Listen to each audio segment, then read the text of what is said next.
Hey guys and girls, just wanted to talk to you guys a little bit about Buzzsprout. Start a podcast today with free podcast hosting for Buzzsprout, easy podcasting software for hosting, promoting, and tracking your podcast. Buzzsprout is the best way to publish a podcast online for secure and reliable hosting to full iTunes support. Get started for free, no credit card required, cancel at any time. Stats are for losers. That's why we took the damn field. Now, if you want to crown them, then crown their ass. This is what's great about sports. This is what the greatest thing about sports is. You play to win the game. Welcome to the Airin podcast.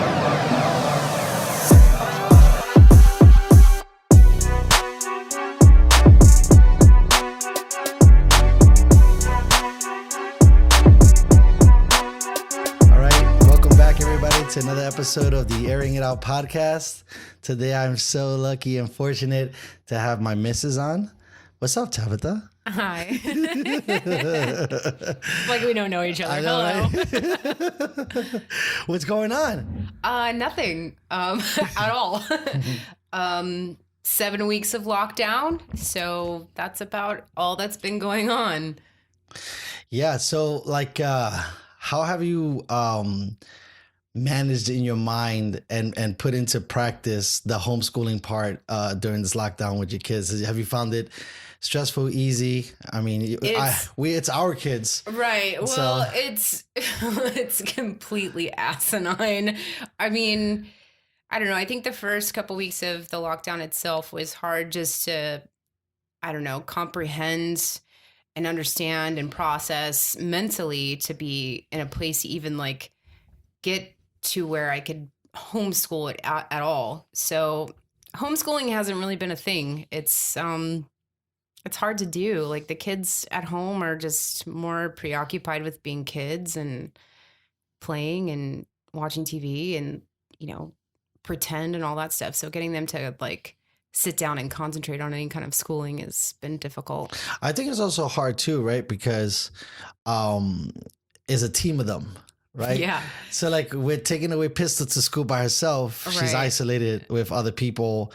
You know, she does. There's got to be some awkwardness to that kind of keeps you in check versus hanging out with your brother and sister all day in your right. house. It's like a trifecta of shit. And then so the other two, like... the other two really they suck too in the sense that they don't help. No, right? they are like, they're doing their own thing like they're always used to, like playing and like having their full day, where Pistol's used to having like structure and having a place to go to every day, like learn. So when she's at home, that learning aspect just isn't there. It's just like, oh, okay, it's like the weekend all the time. So it's like Saturday, Sunday, we're just playing. Like there's no school, like it's done. So there's no way to get her to like sit down and concentrate. And anytime that I can get her to do it, it's like 10 to 20 minutes tops. After that, it's like lights checks out, you know? I can't believe it. I got to give a lot of credit. I mean, we did a little bit of coaching recently, right? Yeah. And imagine teaching kids of this age. There's no way. Right? There's a and reason why. Do what? How many kids are in Pistol's class? 10, 20? No, it's 30? like 20, yeah, that's 20 a lot to of, 30, I think. And that's there's a lot of little kids. And there's like a teacher and a sub, right. And like a assistant. student teacher. But like, there's no way. There's a reason why I didn't go to school to become a teacher. I just do not have the patience for that. And I think it would be easier if you were in a structured place, like a classroom where like your kids are there specifically to do one thing. But when you try to like implement a school structure at a home where kids are not used to that kind of thing, it just doesn't work. So it's like at home, they're used to like having snack time and playing and like watching TV or going outside and playing. But when you're like, no, we have to have school time, that's not something they're accustomed to. So they can't really wrap their little brains around it either. So it's difficult on both of our parts. Like for her to even try to comprehend, like, I'll have to do school at home. That doesn't make sense to her. It is hard. I found it like difficult to try to teach. And I was telling you before back in the day that when I was something, I used to teach martial arts, and it's different to teach someone who understands what you're trying to say. Right. But to teach someone that is learning it for the first time, right? That's super fucking hard. Like to teach Wolfric W, I think W is easy. I'm like, hey guy, we do it like this. Boom, boom, boom. Okay, W, go. And it's like, Yeah. I can't do it. I can't do it. Yeah. But you know, even when people get in accidents, you know, they have to develop that frontal cortex or frontal lobe. I don't know what specifically is in the development, but writing and shapes, you have to learn that shit. They have to make the connections again. And having that for the first time, I'm not trained, so I don't really know how to get on a child's level to make those connections make sense to them. Yeah, exactly. So that's been the difficult part of like trying to figure out how to homeschool. It's like, how do I make the connection to how I think in my brain, but how does a child really think in her brain or his brain? And I don't know how to do it. Thank God Pistol, in a large right, as much as I'm not a fan of that school, they at least taught Shorty how to add alphabets, and she could read. Right. I mean, she's got some really great basics down, but like advancing those basics has been hard because I don't really know what kind of structure the teachers had. So like, what is her curriculum on how she teaches said subject? So it's like, I'm trying to teach the way I learned, which may not be the way that her teacher is teaching. Right. So to make those connections for her, she's not getting it. But also too, I think, right, like you were saying about that, you're set up for it. So those motherfuckers going through all types of shit, right? So like 20 minutes is a game. Another 20 minutes is numbers. Another 20 minutes is... They have like a total fucking like thing on there. They have like a curriculum plan. And like, we show up with like, here, do math.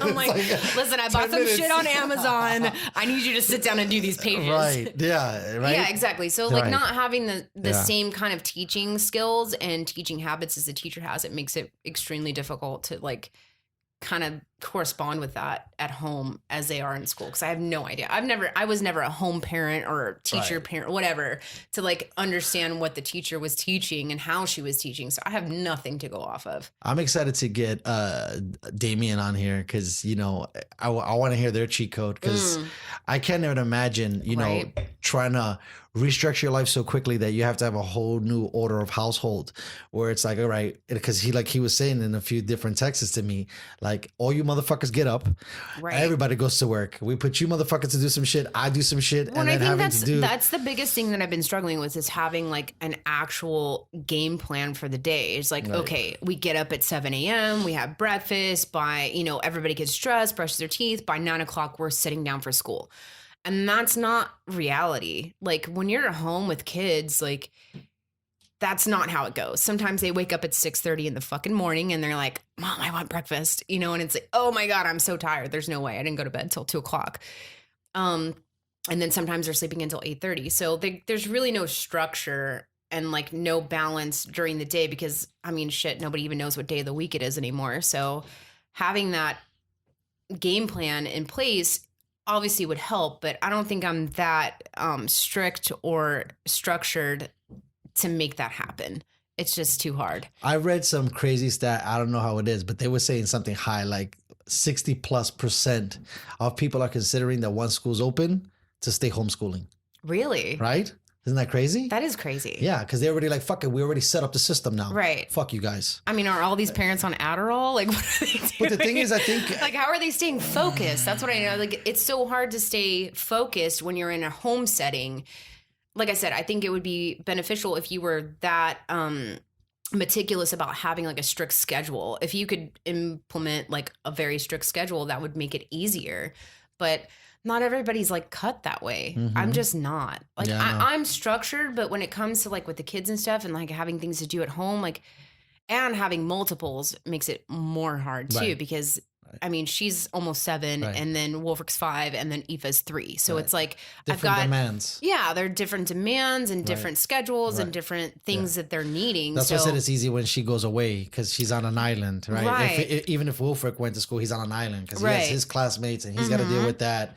I can't wait to see Aoife in school and her have a meltdown in class, if that even ever happens, because she's gonna have a tough time, I think. Yeah, she's very she's a very independent young girl. Yeah. So she wants to have things her way, and when they're not her way, like her only way of communicating that is to have a total fucking freak out. Yeah.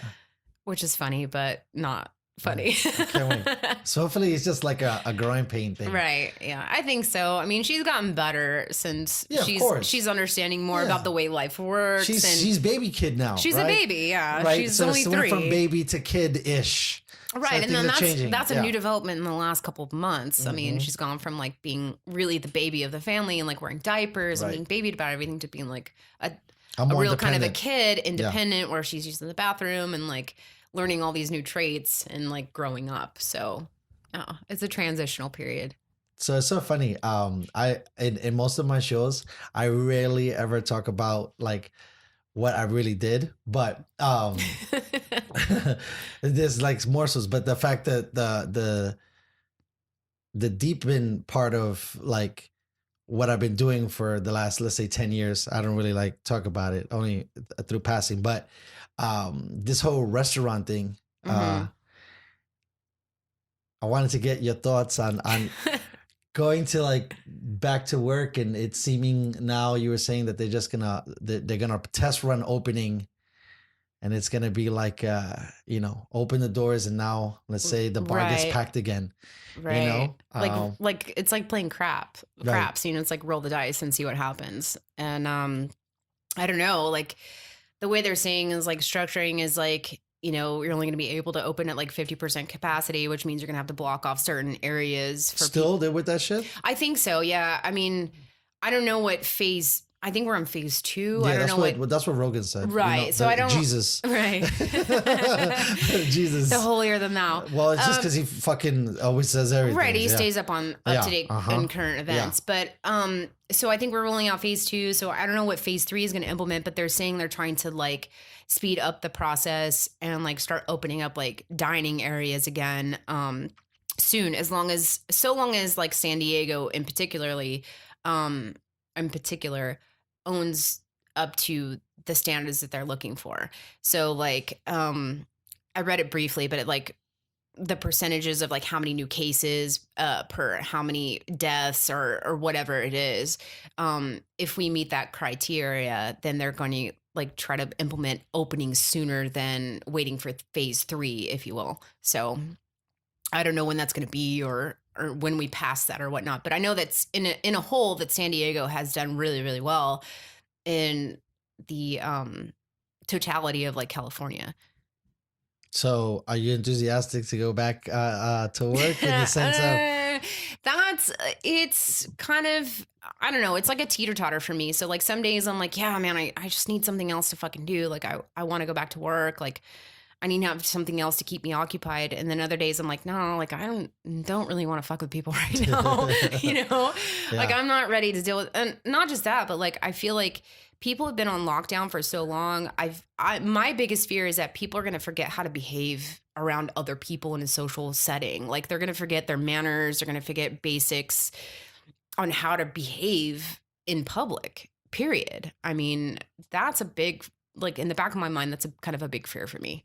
Like having to deal with people like flipping the fuck out because it's not exactly the way they wanted, or, you know, there's all these restrictions and that's not the way they want to do it. Or, you know, for example, like you've worked in the restaurant industry forever. It's like if someone has to wait for a table and they're like, oh, well, you know, there's an open table there. Why can't we just sit there? But they don't understand the full aspect of how a restaurant operates. Right. It's like, okay, we can't just sit you just because there's a table open. Like you have to understand that we have so many seats that are available right now, and our kitchen is getting fucking overwhelmed with, you know, new tickets, and like we need to slow things down or pace it a little bit so nobody's waiting too long or getting overwhelmed in any area.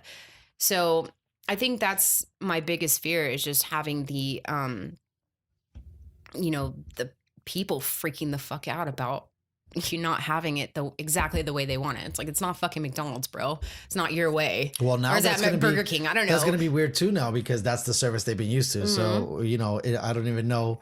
I mean, hopefully people didn't forget that long. It's only been, you know, a few months. It hasn't been years. No, you know I know. I mean? But I mean, yeah, I know.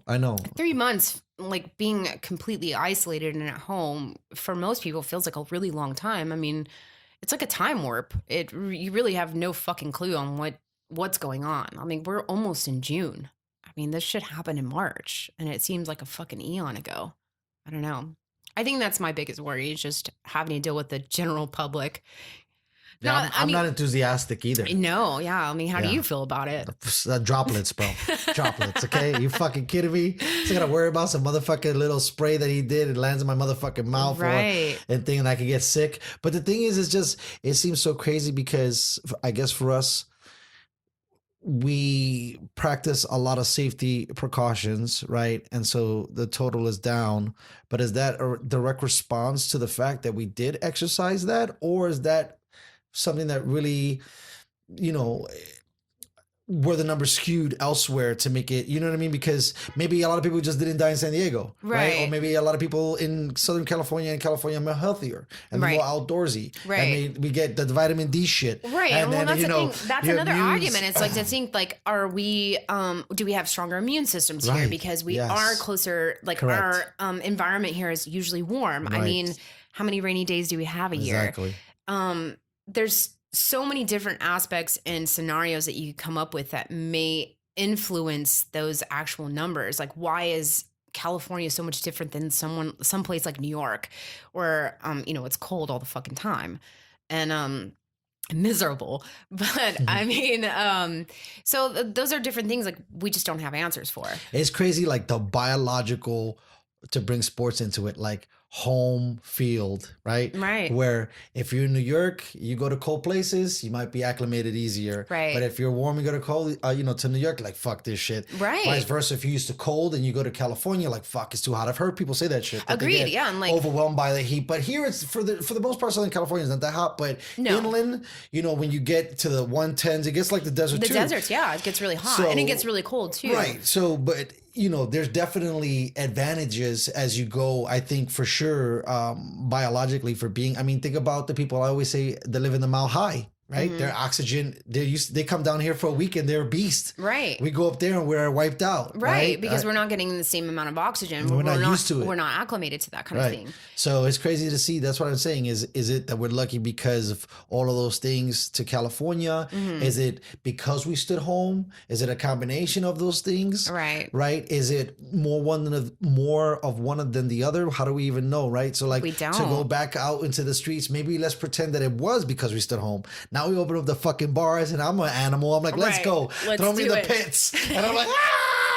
And it's like 40 deep and I'm Right. fucking throwing drinks and ice at motherfuckers like Right. back in the good old days. Right. And not caring because I'm like, look, we've all been tied up and tight. Let's go. Let's sling it. You know, because Right. that's So is that going to cause like another spike in things? Right, that's what I'm saying. But that's also, I feel like it's a contradictory in itself because, I mean, for our immune systems as human beings, like for us to adapt and have immunities, we have to expose ourselves to things like dirt and germs and everyday influences to build an immune system. So, I mean, if you think about people who are isolating like 100% of the time, they're not exposed to all these things anymore. So like their immune systems are weakened. I mean, it goes back to the good old days saying of like, let your kids eat dirt and play in the dirt and like let the dogs lick their face and like let them get exposed to germs and like build an immune system. So if we're constantly at home and we're not being exposed to these things every day, like we're going to go out into the world again and everybody's going to get fucking sick. Even if it's not COVID, we're going to get the flu, we're going to get a virus, we're going to get some sort of sickness because we've been so isolated for so long. Our immune systems are weakened. So even if you're taking but you vitamins, think that shit is that drastic. I don't know if it's you drastic, inside, but if you stay inside for 2 months, your fucking shit is just not gonna totally melt I down. don't know what the longevity of it is, but I mean, I think that it does have an effect on you for sure. I wish we set it up a little bit better where we could like really like, you know, cut it away. But I'm sure if you looked at a lot at what they've said and from what I've heard, it's really, really, really, really, really fucked with old people. Like really. Right. Right. Well, and So let's say the elderly and people with really bad like let's say underlying. 40 and over, it's had a problem with. Well, fuck, that 40 puts us in under- that conversation. You know, no shit. I was already a little like nervous that 'cause- puts us in but I that was like, category. motherfucker, I'm 39, so everybody be cool. I'm not there yet. I'll save. But then there was a couple stories that I read. I don't know if it was fake news or not, but that it had affected late 30-year-olds, you know, Right. a 39-year-old, a 38-year-old. So I started, but like I said, for the most part, a lot of the shit that it was like fucking ninja assassin to was Right. people 50 and over. You're fucking done. Well, not even 50 and over, like like 70 and older. Okay. So not just that, but like a lot of these, you have to think as you age, you become more susceptible to health problems, right? Of course. So your body essentially starts to deteriorate on its own because it's dying. I think it's after the age of 25 or 30, like your body stops and like it starts to age and it starts to die. And it goes through that process. So you have to think about people who are already on that path. They probably have like what they call pre-existing conditions. So they've developed diabetes, or they have a heart issue, or they have, high blood pressure, or those things that kind of come on later in life. So adding all those underlying health issues and then adding like a really fucking horrible, nasty flu, that can like amplify all those other problems that you've already had. So, it can cause liver failure, kidney failure, all those other things that you may not have been a problem before, but because you have this really fucking horrible virus, it's like amplifying everything. It's the same with like HIV. Like people can live with HIV for 20, 30 years and be no problem, but they're immunocompromised. So if they get pneumonia, they're more susceptible to dying because their immune system is already it's already kind of maxed out because it's dealing with the HIV virus. So like add an extra fucking serious problem and it's like, it can be deadly. Well, that was what I was like, I think talking to Brandon about, who, no showed today, but that's fine. That it's an auto kind of immune disease. Both are.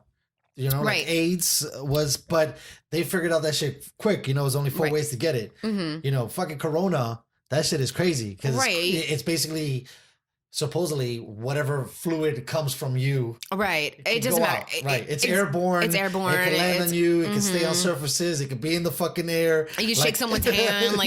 Who knows? It's fully formed. Right. But invisible. It does all of that fucking, ninjutsu shit. Well, it's no different than like catching the flu. Like you have no idea if you're getting the flu, if you're fucking work and like you shake someone's hand or someone spits on you and you don't see it or know it and you're going to get sick. I think that was like the not the scary, but more interesting thing that a lot of celebs were getting here, right? Because they're supposed to be eating good and being in the best of health and all of these other things.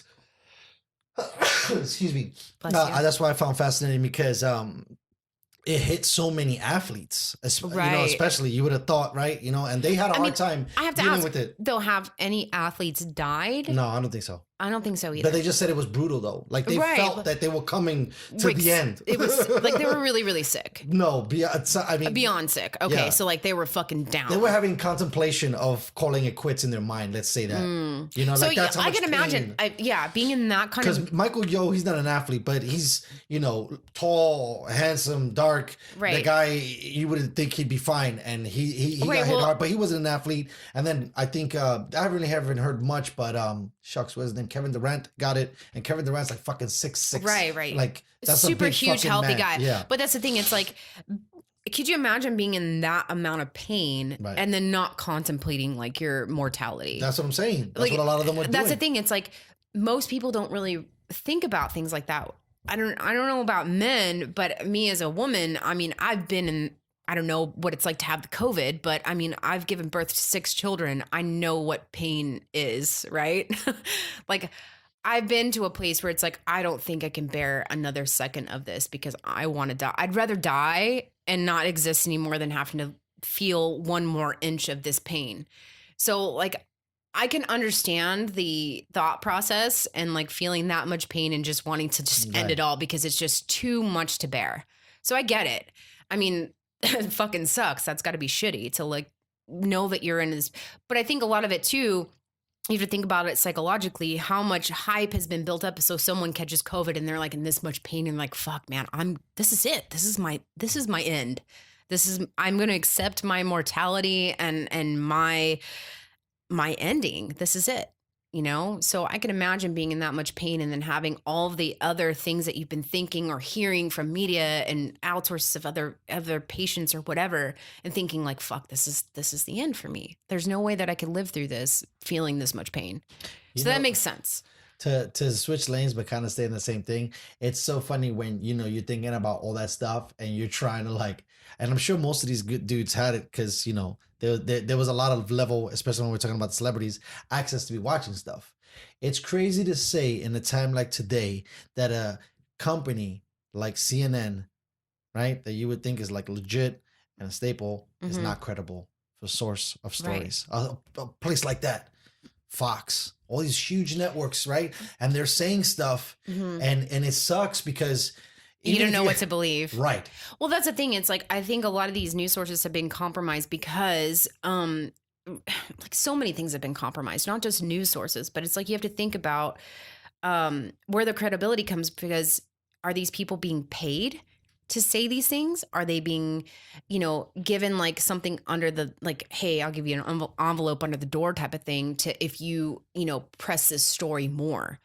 So you don't really know what to believe anymore as a regular American. It's like, well, what part of the news do I believe? Because most of this shit has not either been proven to be falsified or, blown up to be something bigger than it actually is. So I think it makes it really hard to decipher what's truth and what's not, or what's something in the middle. So like something that my mom always does that kind of resonates really well with me is that she watches all the news channels. So the leftist kind of, swing and the right swing. And then she kind of makes her own evaluation between the both, because she thinks that between both of them, there's some sort of middle ground that probably is more of the truth, because either way, they're going to emphasize their political agenda based on whether they're right or left, and push those stories more or blow them up to be bigger than they are, to make people, lean towards that than not. So there's some sort of middle ground that has to be real in between both of those. So two extremes, there's got to be some kind of fucking truth in between them, right? Well, yes, of course. That you can take that look and try to understand that balance, but I don't even know if that's true. If there is no middle, because at least no one's reporting about the middle. Right. They're reporting about the left and they're reporting about the right. Well, and that's another thing.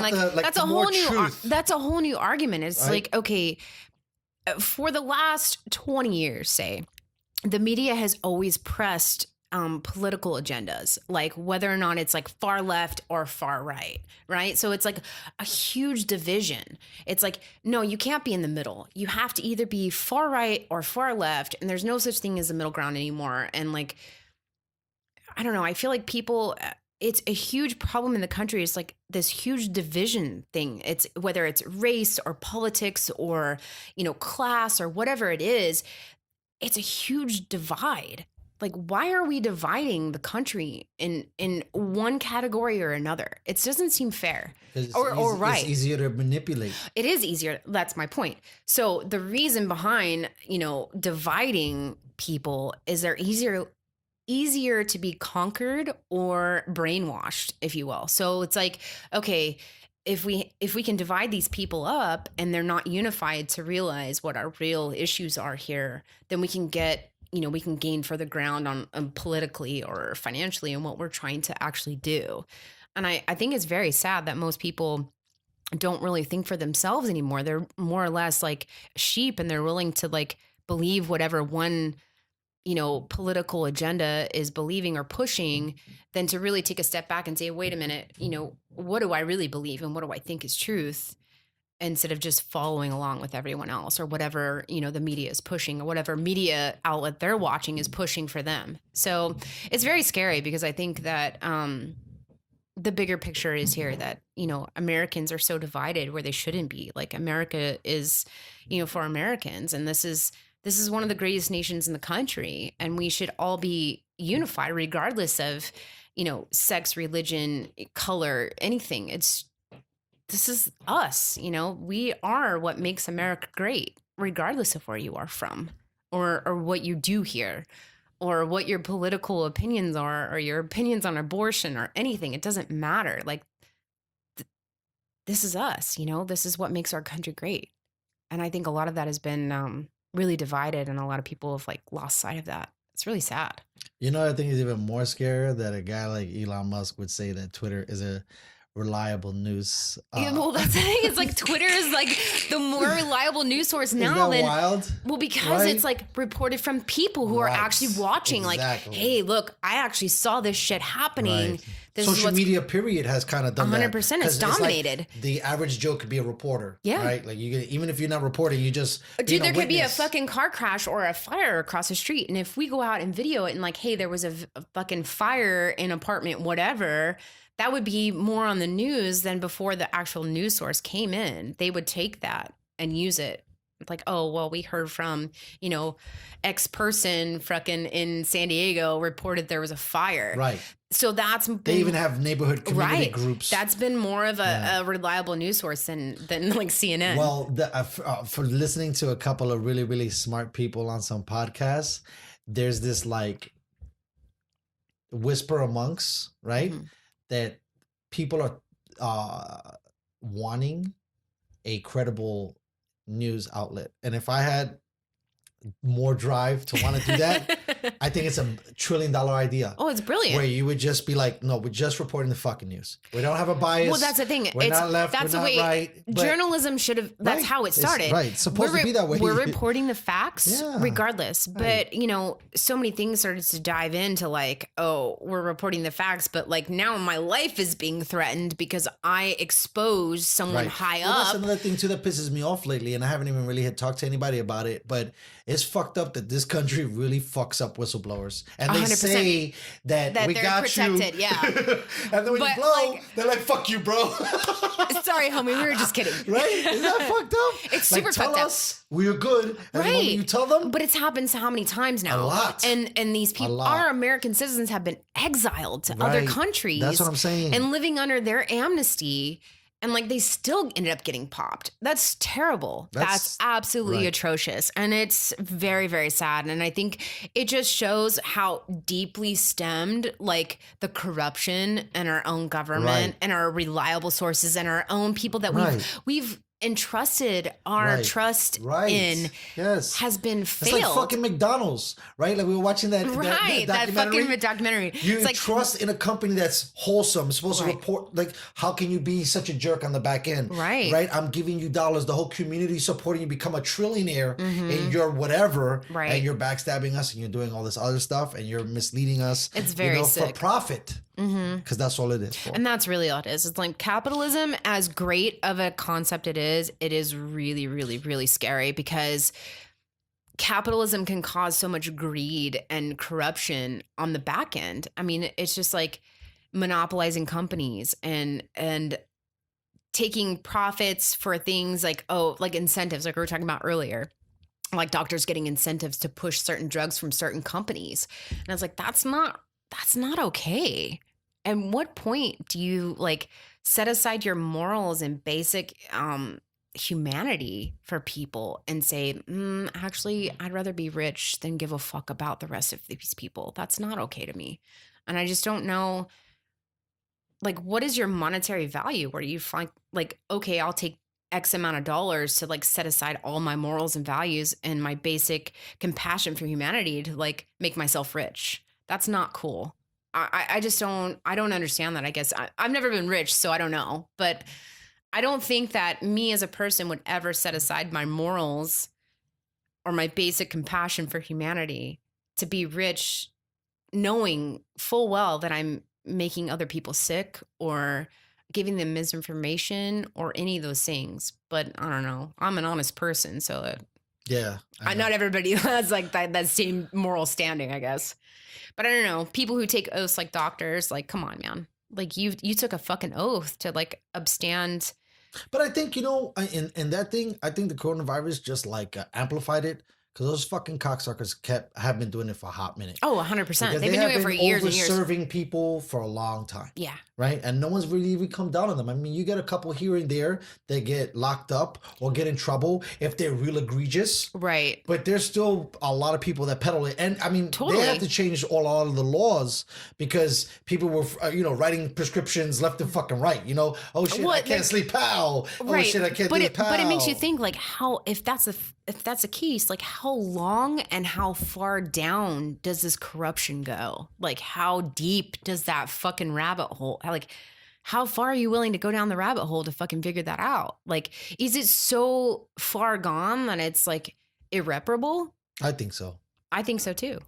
I think it's been so long and it's gone so far deep that it's like, how do you fix it took it? generations to do this shit. Yeah. How do you fix it? Right? You got like... Well, there's like, they said like, you know, fuck, I can't remember his name, but he said like, communism isn't going to happen just like tomorrow. It's going to be a slow process and people are going to slowly be eased into it until you wake up one morning and you realize, holy fuck, I'm living in a communist country. How did that happen? And because it's slowly digested and slowly progressed into people. And then before you know it, it's like we're living in a socialist economy or a communist country. And it's like, fuck, all of my rights have been taken. How did that happen? It's like, well, think about the last 30 years. This shit has been happening slowly. We've been just slowly fucking accommodating you into realizing, like, to being comfortable with it and giving up more of your rights by fear mongering or fear tactics or whatever it is before you realize it. Like, now you're just being completely governed by, you know, commies or socialists or whatever. Shit at the airport, that's gonna start to trip me the fuck out. What? The temperature taking? No, that's fine. Swabbing motherfuckers and keeping it. Oh, that's wild, bro. Yeah, that's my DNA guy. Right? My body's my choice. That, bro? What you doing with that, bro? Are they really swabbing people? I didn't read it too much, but they were saying that they were going to start implementing. I mean, so I know that they're taking temperatures right now. Right. I kind of glazed over the article, so I don't know. Yeah, you should probably read that one again. Yeah, no, but from the little bit that I was reading, it looked like they were very serious about implementing that tactic. Nuts. So like, I served in the military. So like when you're in the military, you give up all your fucking rights, right? So you give your DNA, you give your fingerprints, you give your face scan, everything, right? But like as a regular citizen, like to give your fucking DNA for no reason, like where's your warrant? What cause do you have to keep my genetic material on file? What the fuck are you doing with that? Like, yeah, go fuck yourself. That's my personal, you know, personal, go fuck yourself. There's no way I would ever consent to that, ever. I'd be like, you know what? I'll never fly again. I'll fucking rent a car and I'll drive. You guys can suck my dick. It's not happening. I know. I was like, man, that sounds fucking nuts. Right? That's insane. I would never agree to that. To fly? No way. When you can, like, I'd rather just make a road trip of it, you know? Just like, fuck it, let's rent a car and we'll spend an extra 7 days.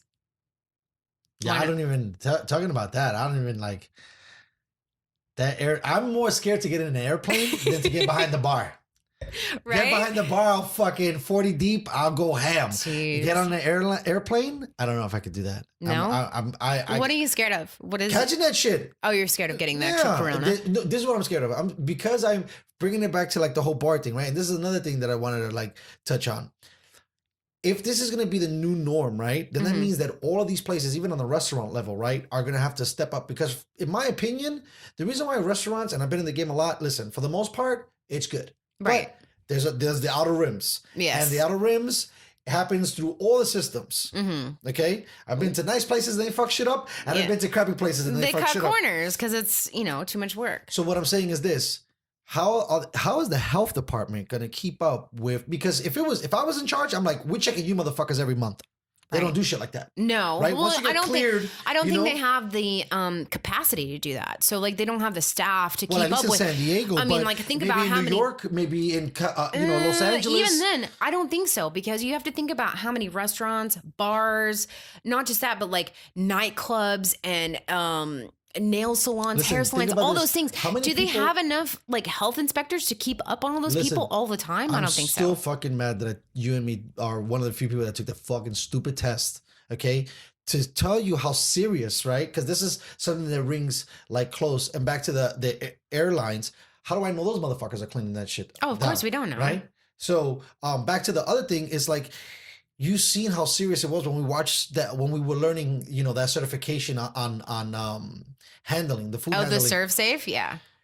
It's like a 3-hour fucking college class. It's ridiculous. But bringing that into the corona, that shows me that if they were just fucking it up, how many places you go and a table is wiped down with a sanitized rag? Probably not many, especially when they're turning and burning. Like, that's what I'm saying. Right. These small things I feel like are gonna probably be more of the cause if they open up. Like no one. I want to see like motherfuckers in China. Right. You know how niggas in China? Right. In like, China, they were spraying with the shit. Right, but it's spraying. like it's the same thing as like people just cutting corners. So it comes to laziness and like not people following through with the like specific protocol that's been entailed and instructed to you to do. I mean, I've done it myself. It's like, how many times you've been fucking like super busy and you're just like, yeah, I'll just wipe it off really quick. It's good.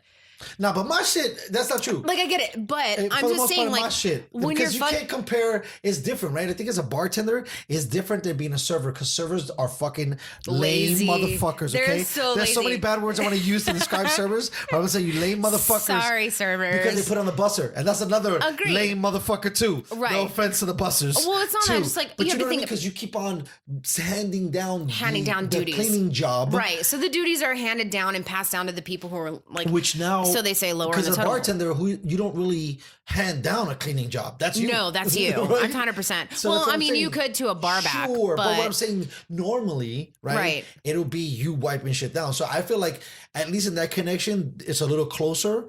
So you're a little bit more on point because you are cutting fruit. You're kind of like kitchen. You're kind of in between. So like for me, I feel like bartenders are kind of like the in between between heart of house and front of house. Exactly. So it's like they're And kind of like the management. know all be all. Right. Not to like toot our own horns, but it's like they do have an aspect of both, right? So they have to be servers, they have to be bartenders, and they have to understand like sanitation processes like the heart of house, because they are handling things like, you know, fruit and garnishes.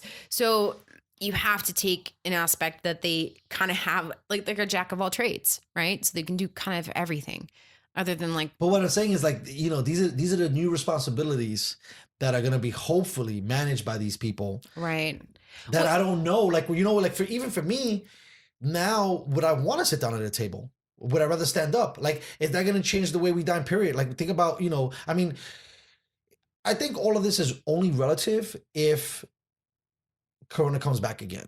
Right. Well, right? I Like think if they after supposedly whatever, I mean, you know, the whole thing of a curve and all this other stuff. Well, I get that, but it's also we're approaching summertime. So that being said, regardless, I'm a flu season and I'm going off of flu season. So our flu season is in the colder months, right? So it's like, you know, for most places like October, November through like February. Most people don't get sick during the summertime because it's hotter and heat and sun has proven to kill these types of viruses. So That's not I really think accurate, but well, I let's think say aid. Right. They aid in you know, eliminating some of them. Right. So I think the real telltale sign will be when it starts to get cold again. Are we going to have a huge spike in this particular strain of virus in November? You know, are we going to have like a fucking worse outbreak? So like could like not patient 0, right? But let's say patient 747. Right. Could he be in his crib? He comes out right now, goes to a bar, touches fucking everything, and fucks everybody up in the game, right? Like, is that another thing to be worried about? Virus and like going back to work. I guess. I mean, but for me, it's weird too because I think that's why I find it weird. And I was talking to Will about it. Just like the whole progression of the timeline going into the corona, I was already stepping away in my mind. I mean, for years, I've been quitting the industry. You've been waiting. You've been just waiting for the excuse to like just be done. For me, because I've been bartending so long and I have so much credibility in 2 different states that it's like the mob. You know, I'll be out trying to do something else and they fucking, hey, I got a job for you. And I'm like, okay, what does it entail? You know and what? then it always makes me money. Well, I get it. That fast cash is hard to say no to. Like it's addictive in a way. It's like, oh, you know, I always have money on me. I'm always like, okay, I can always pay my bills. Like everything's fine. Like I have enough money to party. I have enough money to buy, you know, pay my bills and do whatever I want. So that's hard to say no to. So I get it. Like, someone wanting to try to get out of the industry and like break away from it, but it's like, oh, am I ever going to be like as rich, quote unquote, as I think I'm going to be? Like, am I going to make enough money to like still live the life that I want to live without doing this? So that's a huge leap of faith. That takes a lot of bravery. to do that, like to get out of it, honestly. Well- because once you've been doing it, like you said, you've been doing it for 15, 20 years. It's like, how do you step away from that, something that you've been used to having all the time, and try something new? It's a huge risk. But you know, so funny, and I don't really, because this would be like a moment where I interview myself, but it's more divulging that I've always been a dude that has had any job. So the fear of trying something new, it's never been. It's a indoctrination. How you say? Indoctrination, yeah. Right? Let's use that one. That was a hard one. Indoctrination. But from my fam, and I never felt that. That was something my mom was huge on. You know, if something changed, no, I like this one. I don't want to. I've always been like, nah, let's go to level 10. If it's 10, Right. 11, let's go to 11, you know, and that's kind of always been, I mean, my story is so crazy, but I literally have had every fucking job you could think of. Right. I just, for whatever reason, you know, You're never tending just seemed the easiest to do. It Right. was so natural. Mhm. I don't know if it was because I dove in so hard to it, or it was just so easy that I picked it up. Where I did a lot of studying when I was early on in my game, but I do everything like that. Like when I was doing fucking door to door, I always have like a similar story. So when I was learning how to be a server, I've always had this thing. And I never understood why at the Pioneer no one ever really did this, but it's weird. So like, let's say I went to a spot and I was young in the game, I would find the best person that was the best at what they did at the job, and I would want to hang with them. Right. And I would tell them, hey, what is it you say? What's the lines that you use? And I knew nothing about goddamn stucco. So you but I would- infiltrated the Yeah. best, narrative to Right. make it And then I would borrow, beneficial for you. And You're then I right. would take a little bit, and then boom. And even it was funnier, it was weirder to do, or easier to do at restaurants, because sometimes I'd be pitching and someone pitched right behind me. So Right. because I'm crazy, Right. I could talk and listen simultaneously. You know what I mean? It's funny. We have that same thing in similarity because I can hold and listen to several conversations at the same time. Right. And so you can interpret things and absorb them at a faster rate Right. while maintaining what Right. you're actually doing. Exactly. So people don't understand that whatever they're saying behind you, you're listening to and taking in. Right. And you're like, oh, that worked. I'm going Right. to use that next Right. time. Which I found fascinating at a few places, because people didn't use that tactic. I always found that weird, because like I said, I didn't know nothing about stucco. But when we were on that sales team full of convicts, I went and I was like, who's the best salesman? And I was like, hey, what do you do when you knock on the door? What is it you say? Right. And so I did the same thing with bartending too. But I think that makes you an innovator, and that makes you someone who's willing to take a risk and actually listen to the people who are actually, experts, if you will, in their Right. field. So you're willing to like take a back seat as like, hey, I don't know what the fuck I'm doing, so please teach me your ways. You're willing to learn. Right. So you don't have that ego No. where people think like, oh, I know everything, I don't need any help. It's like, no.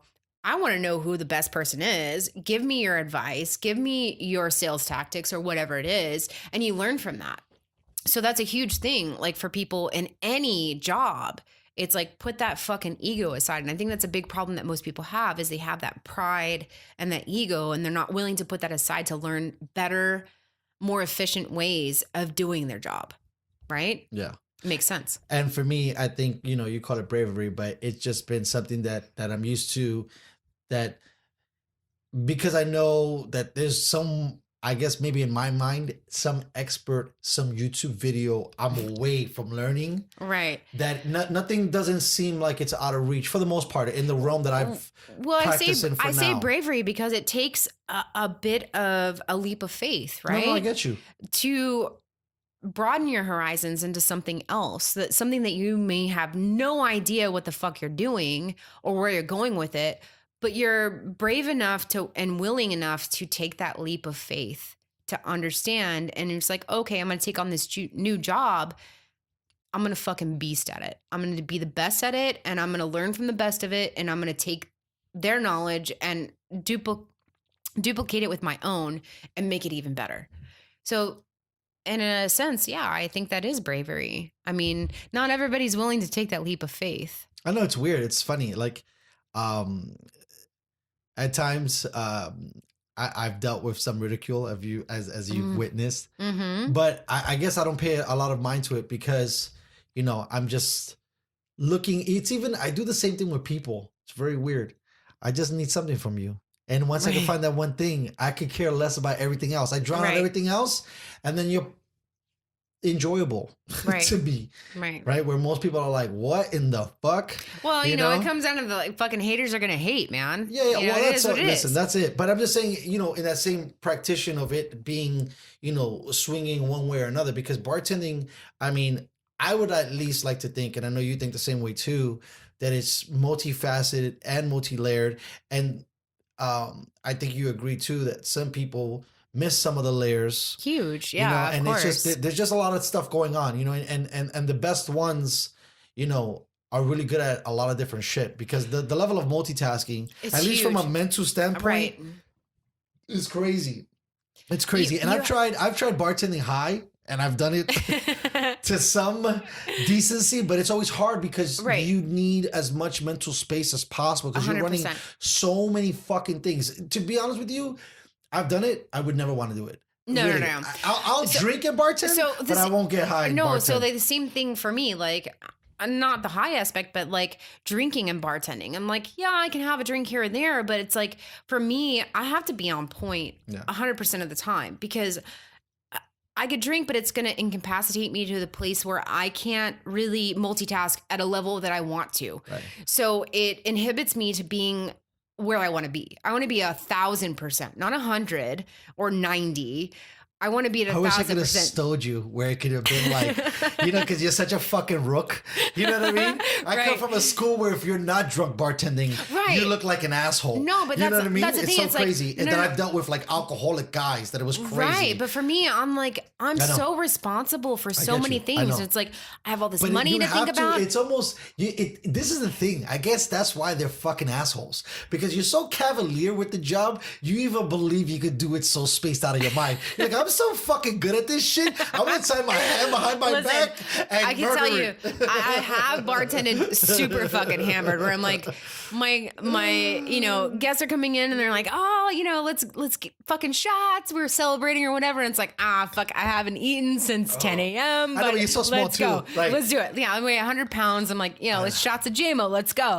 Oh my God, Jesus. I know, right? I couldn't even imagine it right now. So, you know, a couple shots down your fucking gullet and you're like, fuck, let's party, right? And I'm like running into shit and I'm like over pouring and like it's just all the fucking bad shit that comes from it. It's amazing. But I mean, it's fun. Right. And it makes, you know, you can't do that every day. It's not sustainable. No, it's not sustainable. But for those few shifts that you have, it's like, I think now though that I'm like the senior, you know, Jedi on the council. I'm like, no, fuck that. That shit is just too much work. Yeah. To be lit. It's a young man's game. It is. You know? It's hard because I think as you get older, you have more of a sense of responsibility, right? So you're like, oh, fuck, I've got to not only look out for myself and what I'm looking out after, but I have to look out after all the people that are sitting at my bar right now. So like, if this guy's fucking shit-faced, like I have to make sure he's not going to drive off in his car. So it is a huge responsibility as a bartender, like to really not just look after yourself. But the funny thing is, I'm like, I'm cutting that motherfucker off for sure. I'm not cutting me off. Right. Fuck that guy. Listen, I'm not driving anywhere for like 8 hours. No. But I mean, I think as you get older, you have more of a sense of responsibility for everybody else. Another thing too, I think, you know, times have changed, right? It's a lot different now. Right. We're also in the state of California. Where people get sued all the time. Like anybody's business, right? Yeah. If you're some fucking, you know, cocksucker working some Irish pub in West Bubblefuck and nobody gives a fuck, you know, unless the family really wants to make it seem like you were a dick, they can do it. But, you know, I mean, that's a responsibility too. That's, I think not often looked at enough, you know, because I know a friend, well, she was a friend, but at the time she killed somebody and she's lucky she didn't go. Yeah. I mean, that happens all the time. Well, like with our company, I'm not going to name who they are, but like, they implemented a certain safety practice for us because of an incident that happened. Right. So it's always like, it's always something, somebody always ruins it. Right. Somebody always ruins it. Someone's always got to fuck it up. Somebody's always got to fuck it up for everybody else. But that's what your pop said on Saturday. They literally, they overserved somebody, right? Mm-hmm. And they left and they got into an accident and they fucking killed someone else and killed themselves. Yeah. And like, that is a liability that now drops back to the company. Right. And that's a huge problem. And like, that's very scary as someone who serves alcohol. It's like, fuck, you've really got to be on point to understand. I still think that it's stupid because, you know, I get it that there's a potential that I am responsible for that person, but it's weird because like in the same thing with the coronavirus. You shouldn't have to fucking babysit. Right, it's like, man, hold on, it's which not one your... is it do you want to be? Do you want to be socialistic where everybody, I'll watch you. Right. Or, you know, because don't be a bitch if something else happens, then you want to be your own person. Well, I don't think that's you know fair, what I mean? right? Yeah, I definitely disagree with that because it's like, I don't want to have to fucking babysit you. You're a goddamn grown fucking adult. To me, I think the fact that like it's almost like you signed the document. The fact that I give an ID to a guy, I'm making a physical deal. Hey, listen, I'm 21. Yes. I'm legal to drink. I'm responsible for myself. All on you, motherfucker. Now it's on you. Right, you literally took like a verbal. It's almost like you took a pledge at the door. If you think about it, like, right? Here's my ID. I'm giving you my pledge. You're saying who you are. Hey, exactly. This is who I am, guy. So I don't think that the law is fair in reverberating that back to a bartender to say like, oh, you overserved this person. And it's like, well, how am I supposed to know what Joe Schmo's fucking limit is? He's fucking 300 pounds and drank 10 vodka tonics. That's another thing too. I have no fucking idea what his limit is. On top of every other fucking job we got to be a chemist and we got to, you know, do biology. So I got to know because oh my God. This chick is 110. She'll only have 3. And then but what you don't know is this bitch is a fucking alcoholic and she could put back 10 gin and tonics. I don't even know every goddamn time someone cleans their nose, they're fucking doing, you know, lines of blow in the bathroom. Exactly. They're fucking, you know, people you have doing no drugs. Clue. Like that's the thing. That was, you know, there's so many different dynamics and it doesn't make it fair. It really bothered me a little bit with the game, and it was strange because I thought about it and it was so seedy. And I think it was more so that it just was like, I don't want to get bagged because we get bagged shit down. But when you bring the drug element into drinking, because it's there, but no one talks about it. Nobody does. It's kind of like the fucking, like a ghost that goes around. Well, like until recently, right? I went to bars my whole life. Mm-hmm. Until I got way, way older, it wasn't that I was like hearing in the bathroom and I was like, what the fuck is going on in here? These motherfuckers are crazy. Well, and then getting introduced to that whole scene later in life, but understanding like it coming to like, oh shit, this shit's been here the whole fucking time. The whole time. I just didn't go to the bathroom. You just didn't understand. Time that the guy was in there. Well, that's the thing. It's like, for me, I wasn't until my 30s. I'm like, fuck, until I met you that I even like came across blow. Right. It's like, I have no fucking idea. I had no interest in it. And it's like, what's the fucking, you know, big deal? Okay, well, let's try. Let's see what it is. And it's like, oh, okay, I get it. I am shit-faced. I just did a line in the fucking bathroom and now all of a sudden I'm sober. So now I can continue to party until 5 a.m. and it's not a problem. Well, this is the thing too. That's always not 100%. Let's say that's 80. What's up with the other 20? Now I got to fucking measure. So not only you giving me the responsibility of watching him as a drinker. Did they do a blind blow in the bathroom? Is he tweaking in the fucking restroom? What the fuck is this motherfucker doing? He could have been a Percocet when he came. He could be on Adderall. You have no idea. Like for me, if you're gonna put all that shit on me, then besides the 21 pledge, it's not worth it. You're gonna take a drug test at the door. We're gonna know what you are, so that I can manage everything. Because if I'm gonna manage your drinks, I gotta manage your drugs too. Right. Because you're putting that on me. You have no idea. Right. And now it's your responsibility. So then, even if like I take it to court and I do all this shit, right? Let's say so horrible. I got sued or whatever, but they found out in toxicology that it was, and I got off. How much money that it cost me to find out that this motherfucker was more coked up than drunked up. Right. And I got off the hook. I had to deal with all that. Yeah. Because of this motherfucker. Yeah, exactly. All the time it takes That's away from. That's another reason why I've wanted to walk away. Because some of the responsibilities are ridiculous. Well, we've dealt with a lot of that in the last couple years. It's not enough anymore. No. So for me, the money keeps shrinking. Mm-hmm. You know, even though we talked about it, the responsibility keeps growing and the money keeps fucking shrinking. I completely agree. You know, so like, I don't know if I told you about that, but this was like a couple weeks before the, you know, coronavirus hit, but like I had to kick out a fucking junkie out of the bathroom. Oh yeah, you did tell me. I did tell you. Right? So our restaurant has a side door up by one of the server stations. Like I propped open one of the doors to get some airflow into the place because it was kind of getting stuffy. It was I think it was like a Saturday or Sunday afternoon. And the place was busy. I think football was still on. And a table that was like drinking, there was like a big family. There was like a bunch of people and like a couple kids, but more or less they were like, you know, parents with like, you know, 9-10-year-olds, and they were just like hanging out, having mimosas or whatever and having like a brunch. They're like, hey, they flagged me down. And there was like some tweaker or some heroin junkie that like came in the side door from the server station and went immediately to the bathroom.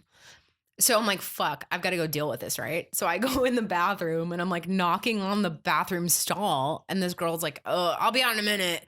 I'm like, okay. So I'm standing there watching and I can see her feet by the doors. Like she's not using the bathroom clearly. So I wait like another 60 seconds and I start banging on the door. I'm like, you know what? You need to leave now, like, or I'm going to have to call the police. So she finally comes. I'll go outside and I wait for her again. And she finally comes out.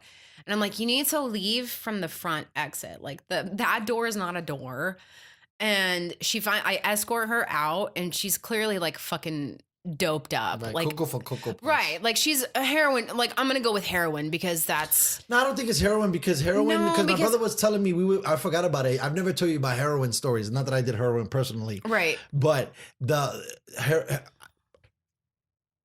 she could have been past it, but heroin has a way of stopping you in your tracks. Right. Like she was in there for a long time before I even came up to it. Yeah. So I if it was meth, I think I would have known it was a little different. Right. But like she was like completely inebriated.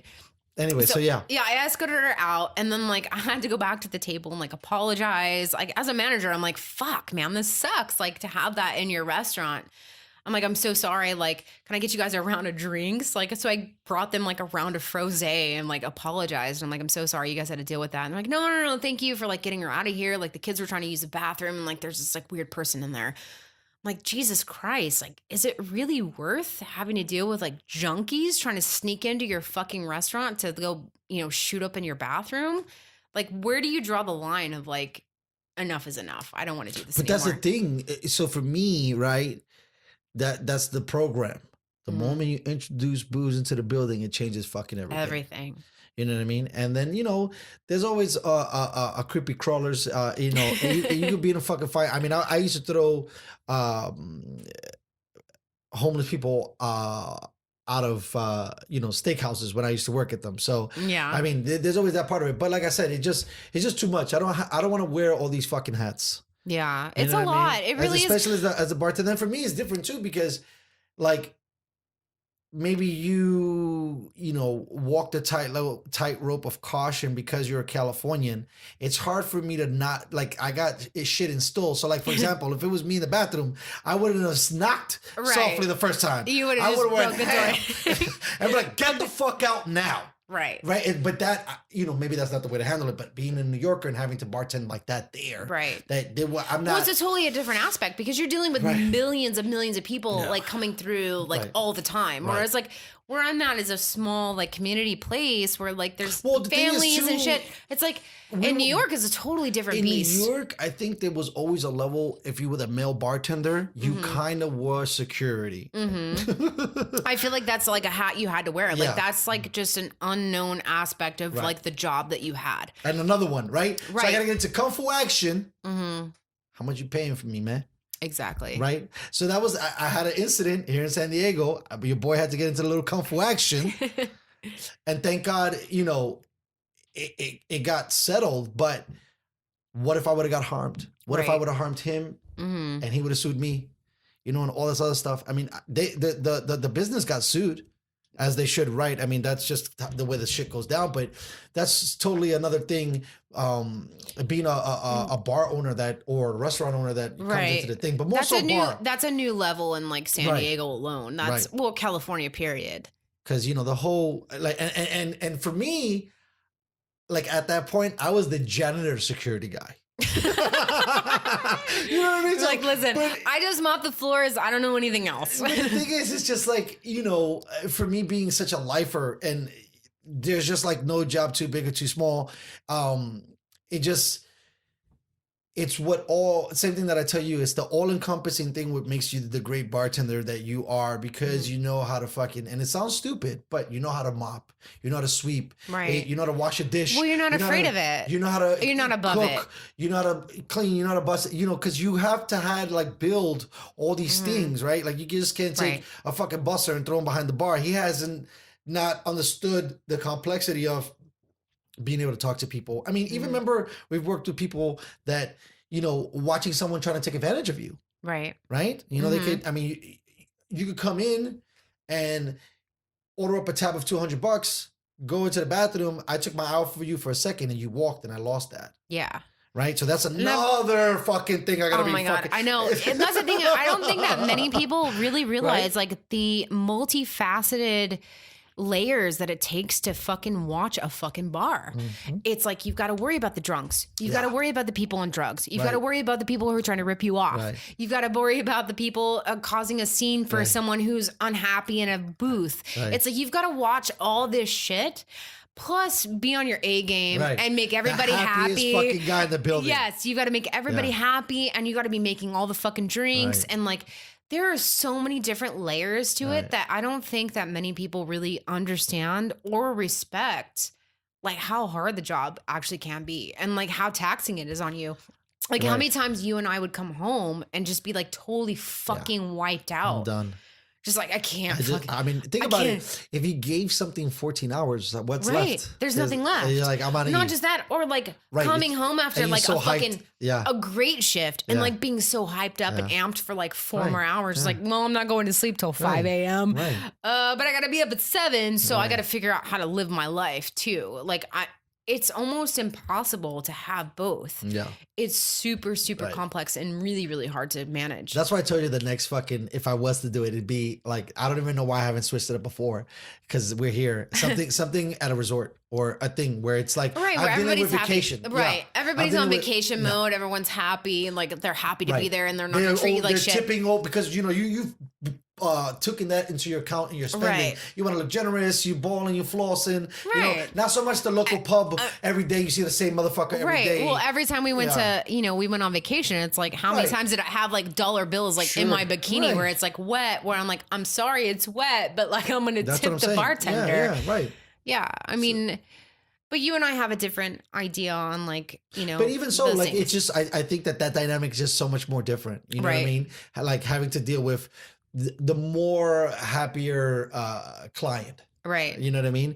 Because I think that for the most part, people go to bars for the most part because they're trying to get something, like let off some steam, let's say. You know, it's a grind. That's what booze is. As long as you're willing to be an ear to listen, like people are more than willing to like just dish out everything. And it's like, as long as you, even if you're pretending, most of the time for me, I'm like genuinely interested. I'm like, fuck, this is a great story. This is better than soap operas, right?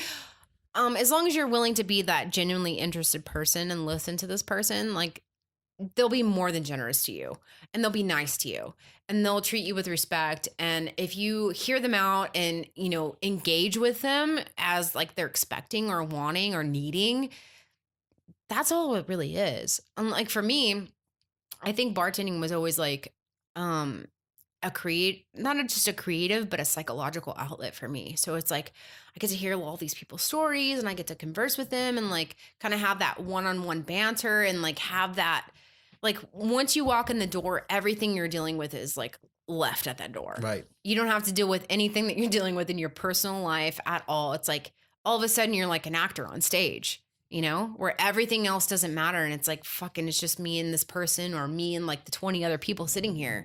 And you have that creativeness with people. And that really, for me, it was, I don't know, beneficial in a lot of psychological ways. Like I was able to just let go of a lot of shit and just like fucking be myself and let go of it all and like listen to people's bullshit and like bullshit with them and like have this one-on-one banter and just have a great time. I think people really miss that. I miss it. I do. That's the only thing that I miss. It is, yeah. I think for most bartenders, especially when you cultivate, you know, the environment, right? And you cultivate those relationships. It's always getting fucked up when you're like dealing with the 10 people, and then that one person that nobody fucking knows comes up and fucking gonna ruin everything. I'm like, bro, we were chilling and drinking here, you know, because it almost becomes that too. Like that's for me. I think that's probably the ceiling that I've hit. It's like, well, if I'm gonna have all this liability, then check this out. Go fuck yourself. I'm going to have all the liability. It's going to be my place or I won't work for it. Right. Where if I get sued, I get sued. Well, I think, you know what I mean? Because it's funny. Now, I have this conversation. If I want to drink, I'm going to drink. Fuck these stupid corporate or not mom and pop rules. I'm the rule. Right. So I had this conversation with Chef and our owner before. And I was like, look, you know what I would give to just be able to tell these cocksuckers that come in here, just like, you know what? No. go fuck yourself. You can walk your fucking fat ass right out that fucking door because I'm not dealing with this today. And both of them agreed. Like, I really wish that we were in a place where we could tell people, like, no, this is the way it's going to be. If you don't like it, get the fuck out. Because nobody wants to deal with that one asshole, that one off who's going to be a fucking total dick for no reason. But for us to be in a place financially, and not have to worry about the overhead and the corporate bullshit and worry about that, just tell that person to go fuck themselves. Well, that's find another bar, man. That's why I think that's why bars kill, right? So like, think about even the shittiest places. What's this little place over here? Which one? Oh, Hearth House? No, the smaller one. The older. Oh, Navajo. No. The Ho. Which one? The other one, Parky's. Parky's. Okay, yes. so let's say you own a Parky's. Same thing. No. Let's say you own a Parky's, right? Mm-hmm. Let's say it sits 10 people. Let's say on a busy night, it's double 20. Right. Okay. One cocksucker comes in there, you tell him go fuck off. Listen, you're lucky this whole crowd doesn't beat you down. Right? And so that's for me. Because those crowds are going to have the bartenders fucking back. And I think that is the best business model. The moment you double fold where it's 40, 100 capacity, something else, now everybody's got fucking, Kyron's going to jump out of the crowd any fucking second, Right? But at least if I owned a 10 set bar, I know at least 15 guys got my back. Right. And not just fucking somebody up, but at least in the dispute, like, my dude, who the fuck are you coming from left field? You heard it from Robin and Jake, like that one night where like I had that one cocksucker and they're like, oh, remember that one guy? And I'm like, yeah, I'm like, I know if there was a problem, you guys would have had my back. Yeah. And it's like, for me, I don't want to deal with those fucking people. Fuck that. Yeah, that's what I'm saying. Fucking Dopplets. Like I said, I don't want to have to go. And then I don't even know. So that's another thing. Excuse me. So when I was a kid, I thought I wanted to be a fucking ninja, like a little kid. Ninjas was great. Now wearing a mask, that shit is like suffocating me. I don't really horrible. I don't know if I could do 8 hours with a mask on. Right. Like, and I'm hustling and bustling. I'm sweating. Right. Like I'm sweating walking through Walmart. So the few times that you and I have gone shopping and like I think we went to Walmart and it's like we were there. We were there. Yeah, I know. Or worth going in. So we were there for like maybe 45 minutes to an hour and like, how many times did we like take the mask off? Because I'm like, I can't fucking breathe. That shit was killing me. So imagine. I'm like, I'm suffocating. I can't breathe. Like everything's like clouding up. I can't see. Like it's inebriating all of my motor functions at this point. Like it's not okay. So imagine you're behind the bar, right? I know. I've done this, right? Because I got all fucking levels. You're supposed to handle glasses with gloves. There's no way. Right? Mickey D's, they wear masks and gloves. That's how they handle all their products. But there's no way. I'm just saying, like, think about that. If that's like, okay, you're going to open up, let's say they open up restaurants and bars. What are going to be the mandates of the requirements for you to handle stuff? So the mandates are one thing, but how many people are actually going to abide by that? Right, that's what I'm saying. So you and I, as like career bartenders, like, would you fucking do that? No, I'd be like, fuck this mask. Fuck these gloves. I'm going to fucking work. I don't know. I'm an animal. I would probably try to try for a week. No. It's not that you're an animal. It's that you want to torture yourself. Yeah, fuck this. Let's see if we can do this. So for me, like, I remember in my last job before this one, I would wear gloves all the time, like to bust tables and like clean shit off because it was just disgusting and I didn't want to touch it. Even though I'd still wash my hands afterwards, I'm like, just having to bust all those fucking tables. I just wear gloves all the time because it was gross. It was horrible. Like my hands would break out from like the latex and like I would have like horrible red cracks. The thing is, like there's no way. I would rather risk just fucking dealing with it with my hands and then like washing up afterwards. You'd be like a fucking surgeon. Have you ever seen surgeons that do surgery a lot? Like their hand is like a different color. It's a different color. Because they're wearing latex like all 90% of the time. Yeah, it's so horrible. that'd be us. Like you do whatever. You'd have to wash it, put a glove on, and then go back to do it. I mean, there's no way. It'd be. So that's my point. Insane. My point is that like people in the service industry, it's like the kind of standards that God bless the fucking fast food cats that are doing they're this requesting is just not feasible, right? So anytime, like imagine how many tables that you have. And then, like, every time you touch a table, you have to, like, take your gloves off, wash your hands, put on a new... Like a surgeon. There's no way. Every time you'd have to do an operation. But it's not feasible. No, it doesn't make any sense. It doesn't make any sense. And you would waste so much product, too, having to do not that just shit. would you waste product, you waste time. Right. And you would... You wouldn't be able to serve as many people. You wouldn't. Like, you'd be working at half the capacity. Exactly. And it would end up being, like, customers that would be unhappy and you'd get more complaints. That's another thing I wonder, you know, you say you were wondering if like their manners went away. I wonder the level of patience people are going to be willing to I don't think go they're gonna through, have it. because it's not. I mean, it's crazy to think that when in March it was like we're all gonna die, and then now we're talking about reopening, and then at the rate that we're talking about reopening, it seems fast. I mean, maybe I've been stuck in a time warp too, where it is almost June and we're still not open as the fact that I can't go to store and buy something, but in the sense of the bar thing, yeah, I don't know. I don't think that so you have to think about, I think back on like the patience level Yeah. of my average person back when Right. everything was normal, They're right? already an asshole. They're already an They asshole, were already- right? So you amplify Yeah, I that by guess like that's at true. least 10%. And it's Yeah. like, That makes sense. oh, That makes sense. am I really ready to deal with these people? I don't think so, because I Yeah. think the patience level is going to be even more amplified because I think also the other way too, right? Like, what is going to be your patience level? yeah, Right? It's going to be like total zero. anarchy, right? So some It's guy gonna says be one thing, you're like, negative. go fuck, you're going to Yeah, just I'm start gonna be like, spazzing. go fuck yourself, bro. Right. I'm in no mood to Because deal with we this. haven't been really. So that's what I'm saying. Are we going to be like, How well are we an gonna be acclimated? appreciated, Yeah. culture to understand? Like, hey, I got it. Don't worry. Take your time. Well, think about like, it. are we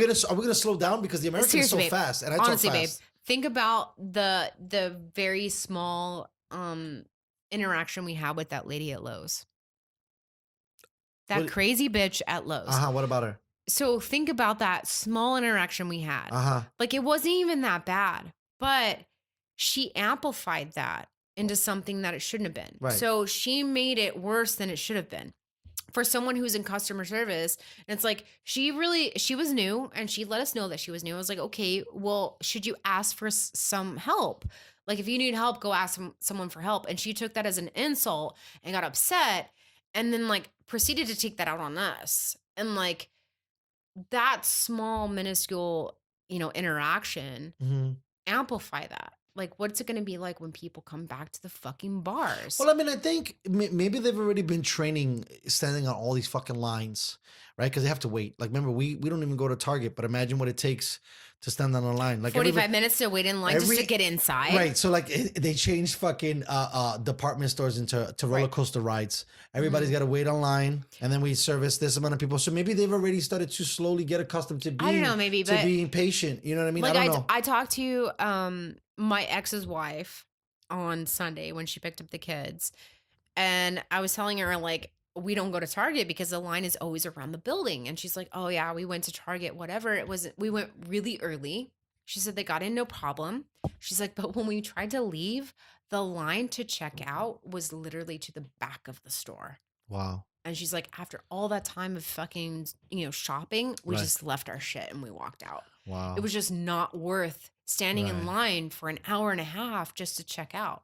You might as well just steal your shit, or order it online and stay at home. I'm surprised people haven't been doing that shit. Just like, I'm sure they have. Insanity. Like, fuck, dude, this is ridiculous. Like, I just, I don't know. Listening to different stories and different people's and like their, interactions with the public and how things have been going. I'm like, that's my biggest fear. It's just like, people are just not going to know how to behave when they come back.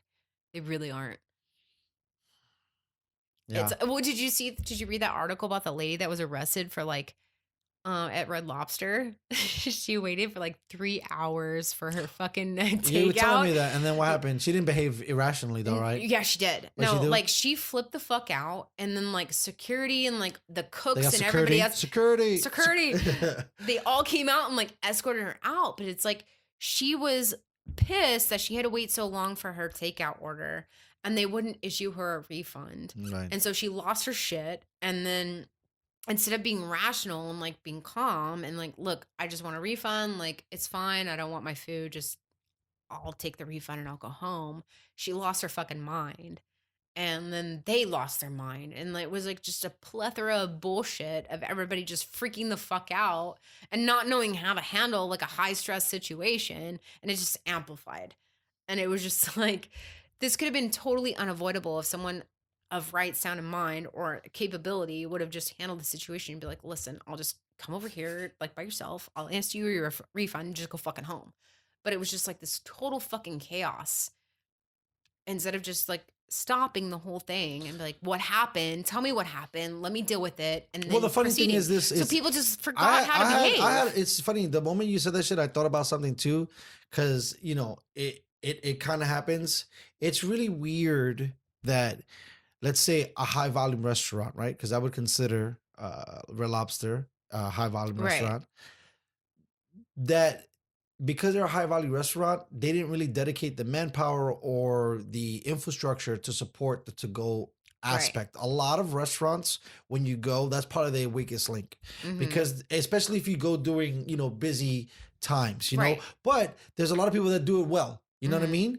But at the same token, you see a lot of places that lose it through the shuffle. So, you know, it's definitely frustrating. But this is the type of stuff that, you know, is forcing restaurants to now change the dynamic, right? Where I was more of a dine-in person because I mean, I know people because I'm old school New York that, you know, like no one takes food to go. Right. That shit is considered like you just wasted Unless time. it's pizza. We're supposed to sit down and you know, you gotta eat It's a hot. whole thing. I remember it happened to me here in San Diego. I got into an argument with was he a Sicilian or he might have been from Naples. Old dude. He was like, he refused to give me something to go. Really? Why? Yeah, because it's not going to taste the same. Mm. And he stood by his product. He's like, listen. So it's just what I'm saying. It's just Well, crazy. that's a huge thing at our restaurant. Right. It's like there's certain things that we discourage. Like Right. we prefer not you Right. to like take that out just Right. because it's not going to be the same quality that we present at the restaurant. So like we prefer you not to order that because it's not going to be the same. I think that it's you would hard. have I here. think you did. You know, so funny. You know, when you look at it too, because you know, on the low, I've been fucking with Mickey D's. That my they're God. receiving a totally different product, right? Mhm. So like, even the product that they're receiving in the sense of food Mhm. is ready to go. Right. Right, like for example, their fries are designed in some kind of way, the way they're sized to Right. stay hot for a certain amount of time to get to your house, right? Right. If I'm making a rack of ribs and it's already medium temperature, Mhm. right? You can't take that shit home, bro. It's gonna be No, cold, it's right? gonna be cold. You know, there's all these things that come into the motions. there's all kinds of different so, elements. and the food that goes to restaurants is like real fucking food. It's not mostly frozen unless Right. you're going to like a lower quality spot. Well, not lower quality, but like somebody that has a higher volume Well, I'm menu. saying, you know, most parts, a lot of that stuff is good. You know what I mean? The same, you know, fish fillet at Mickey D's or a fast food chain like that is not the same fish that's at a restaurant, even if it's a No. low quality fish spot. You know what I mean? Right. So that's what I'm saying. They're getting frozen food specifically. So I think it handles better as a to-go item versus Well, because you know, it can just be grab and fry and then like And send out. So with asking some of these restaurants, because it's crazy, you got to get containers, you got to get bags. Like it's a lot. It's a lot of shit. So even things that I was talking about with our chef and like our owner, like before when we were like thinking about reopening like May 1st, it's like, okay, we've got to like re-implement like what to go containers we can have, Right. like what staff we're going to have, like what we're going to have on this and what we're Right. going to have on that. If we're strictly just fucking Right. to go, it's like you've got to re-implement Yeah. all of your total fucking aspect of Right. your entire menu. Like what is going to be complimentary to like take home. And like for me, I was like, hey, like I think that we should have like containers to like to go, but like to take and bake. So it's like, okay, we'll give you a tray of mac and cheese, but when you go home, you put it in the oven for 20 minutes and then Right. it's done. Right. So that was my idea. like it's pre-cooked. Pre-cooked, like Right. like Costco, right? So you take and bake like pizzas, Mm-hmm. and that was my implement on like trying to do like open up just for to go only. It's like, well, I think we should do like trays of food and have it to where you just like heat and eat, right? So like not just like Yeah, that's got to be taking- way better. way better. And Because I'm I've like, never had, for the most part, food from a to restaurant that go, tastes no, good it's at never home. the same as like Or having Mickey it in D's. restaurant. Like I said, Yeah. if we literally went, if it was the same distance, it would have been a totally different thing. And the way it's designed, I mean, there's literally structure on, at least the way I learned the way the game was. Mhm. There's a reason why the steak is on a plate and this is here and the potatoes Right. go on here and the chicken goes there. It's all being heated properly. You put that shit in a fucking cardboard box, that shit It's is dead. not the It's same. like eating dog food. You took 100%. like a great dish and you put it in a cardboard box and it gets shooken around, and by the time you fucking go home, it doesn't even have. Listen, you and I have worked in restaurants. We know, like when it comes to like making food fresh and putting it on a plate to be sent out immediately as to waiting. Like, who knows how long it's going to take for this person to show up for their to-go order. It's like, okay, this was done in 10 minutes and it's fresh in 10 minutes, but they don't show up for 30. Right. It's like, okay, your shit's been sitting here for 20 minutes. Of course it's going to taste like ass. You know, it's so funny to make a really crazy correlation to bring it full circle with the Corona and the Asians. One thing Asian motherfuckers got down packed is Chinese food. No, or anybody. Right. They have that shit on smash, whether it's the Asian cuisine. I think a lot of it is the containers. Right. They got the container shit. That's what I'm saying. You need to know how to package. Right. It's crazy. You got to like design or engineer how you do it, right? Like but I guess maybe their stuff works better, right? Because it's just rice, and rice can go into a container, and then you could put most of their stuff is very saucy, so you can reheat it, and it's not a problem. The same textures, you know. Right. I mean, for me, it's crazy how much Chinese food has been packed in wax boxes for so many years. You know what I mean? And it worked. And it kills. What's the thing? It's like if you try to reheat a burger or try to reheat barbecue, it doesn't taste the same. It's not. It's going to dry out. You can't do any of it. Fries, you need a deep fryer to refuck it up. Right. You got to put it in the oven. You got to do certain things to it to make it taste like it just came out of the fucking fryer. It's not the same. I know. And it makes it very difficult, especially like, I think that was the biggest worry that I had trying to reopen our restaurant for like just to go. It was just like, man, I feel like the quality of our food is just going to be, dumbed down. And not as up to par as we want it to be. Right.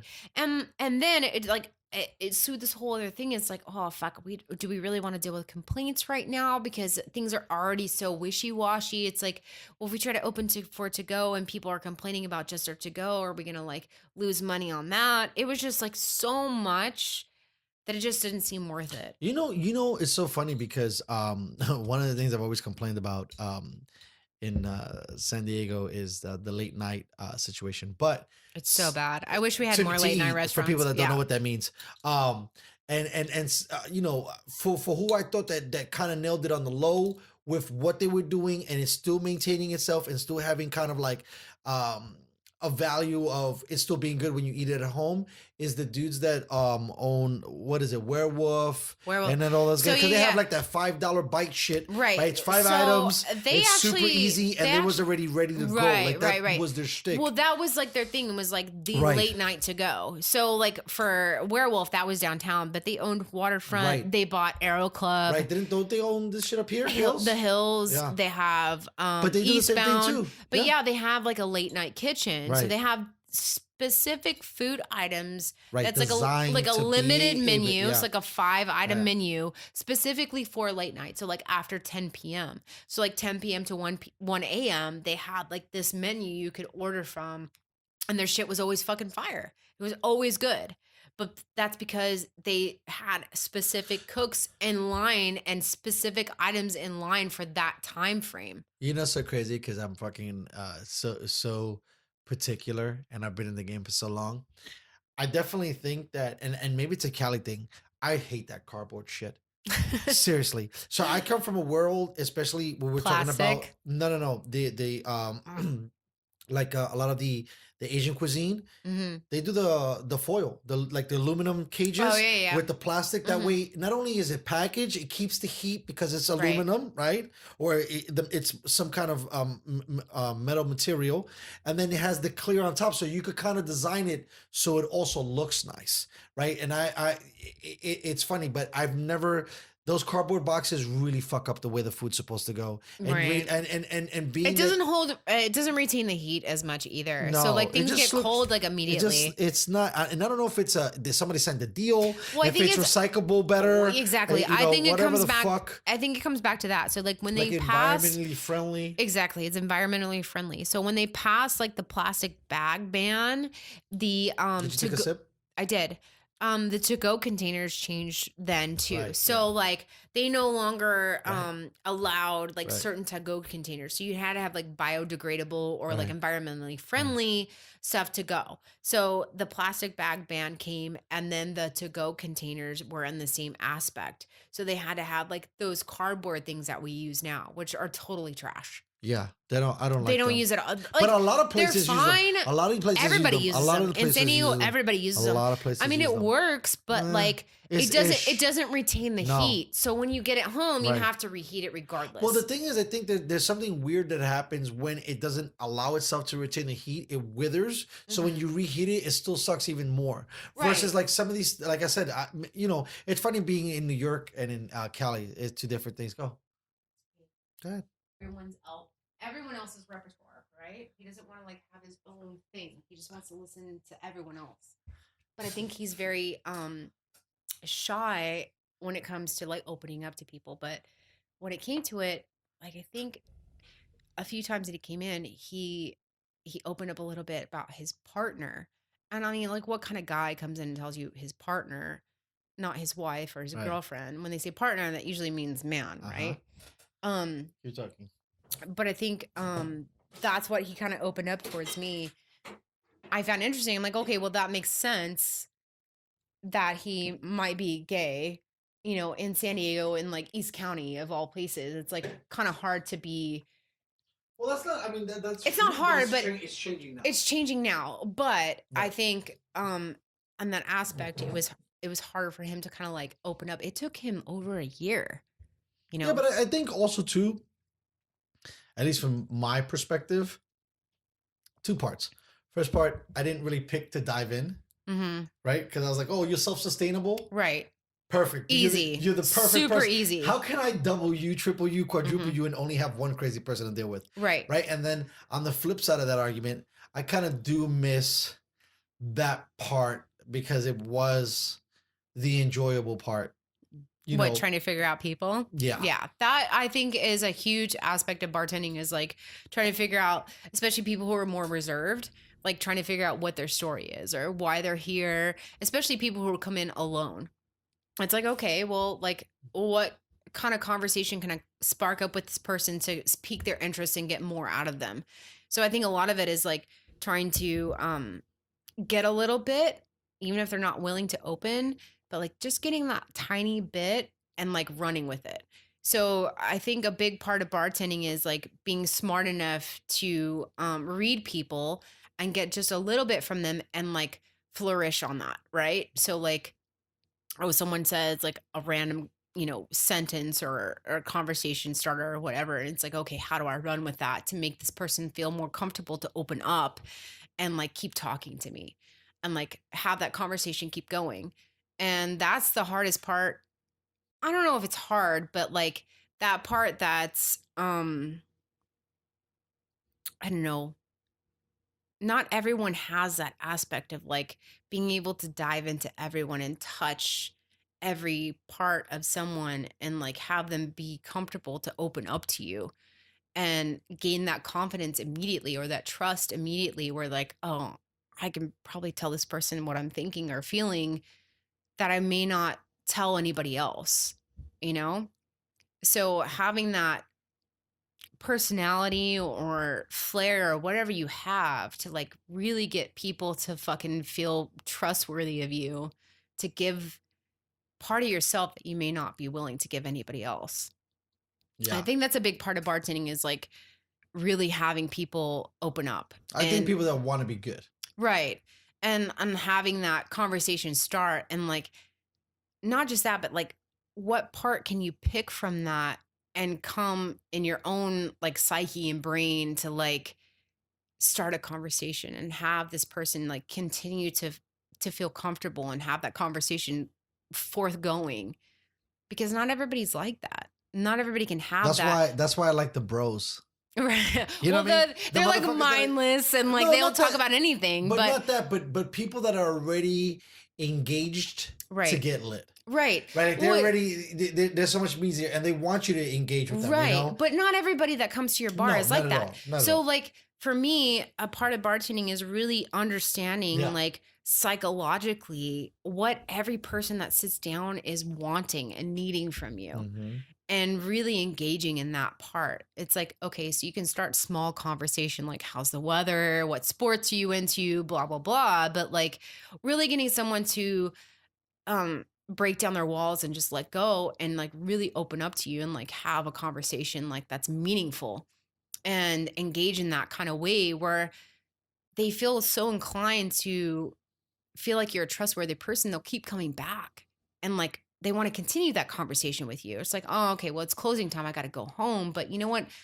I really feel like if this person understands me, I want to come back tomorrow and talk more to them because the conversation we had was engaging and influential and like really meaningful.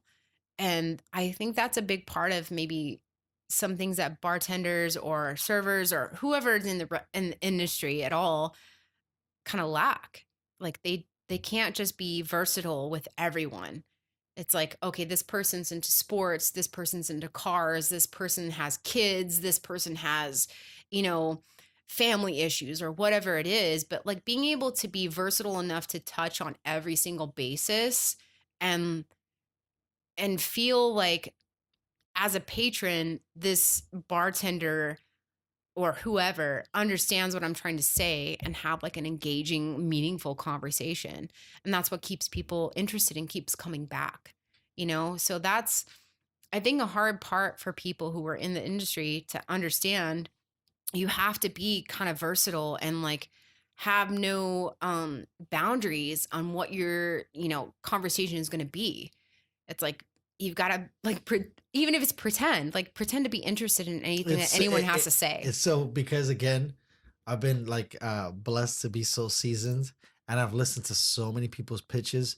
It's crazy to see like how that it kind of goes in so many different levels, right? Because I've seen certain bartenders, you know, try to pour things out of people, but also try to like shice them for money too, you know. And I've seen it a lot with women, of course, right? Yeah, where that's awful. They're, you know, I mean, listen, I never hate the players, but you know, right, when you get think you, about girl. it, I you get know, it. it's like, hey man, if I have the money, I'll go invest $5,000, get me a nice little rack, hit the gym a little bit, get me a bartending job, Right. put my tits on the bar a bunch of times. I'm gonna make some dough, right? You know, and but seeing, you know, like the way you're saying and understanding it, like for me, I remember having to like, that I think was the real reason why my sports thing went so bananas, Mm-hmm.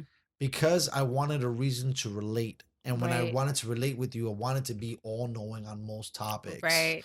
Right. And it started with sports. And that was like Mhm. early on in my bartending career. I never was a big sports guy growing up as a kid. I was an outdoors guy because we didn't have much. You know, we had games that were still PlayStation 1. We had dial up and shit. Fire hydrants and all that good shit. So, but yeah, even the fire hydrants. But for me, that's why I dove in so deeply. I remember like consciously having the memory like, all right, all these guys, because it was a place that a lot of dudes went. Mhm. And I, you know, again, watching the main guy and what they're doing, like, man, this guy can chat with everybody because he knows the sports lingo. Right. And I remember that next season, I just like fucking dialed it in. Right. For that next summer. And you just schooled everybody and we're just like the plethora of knowledge. I don't know if I schooled, but now I could come into the ranks. Because at that point I was very green. You're worthy enough to have a conversation about said sports. Right. I was able to like butt in to a conversation, right? Because that's another thing too. Because I'm so old school, there's so much fucking ethics that people have forgotten. That I remember when I was like trying to like cut my teeth in the game, motherfuckers were like, this is my section. Don't pass this part of the bar. Oh, right. Yeah. So you got the corner. Mm-hmm. Most, just so you know, and this is for the bartenders out there, okay? Young, intermediate, or advanced. The coming upping was always the service well. Mm-hmm. Okay, that was the ass kicking and that the was ass supposed kicking. To because and it makes sense. It taught you at a speed level on how to consume and output massive amount of drink orders. Right. The only thing that's missing is the talking part. Right. That should be easier than the physical aspect of making the drinks. Right. You know, and a lot of people just think that it's showtime at the Apollo right out the gate. And like I said, I've come from a whole different, and back to what I was saying, like even if this was my part of the bar, you couldn't, they would be like an underline, like, don't even talk to my guest. Right. No, right? it's funny because our and old it's crazy, so you couldn't even bump right, in. no, because our old bar manager was like that too. It Was he? just like, I blocked out a lot of I know. negative. Well, he was thoughts. very specific about that, like sections. sections. But Like his section this is your wasn't- part of the bar, and like don't even try to fuck with my people. And it's like, okay, well, if your people sit down and you're busy and you don't see that your people are sitting down, like I'm gonna butt in and I'm gonna get your people what they want until you can come back. So I think a lot of that is ego. Right. And I think a lot of that needs to be suppressed because it's like, this isn't about just you or your guests or your section. It's about us as a team.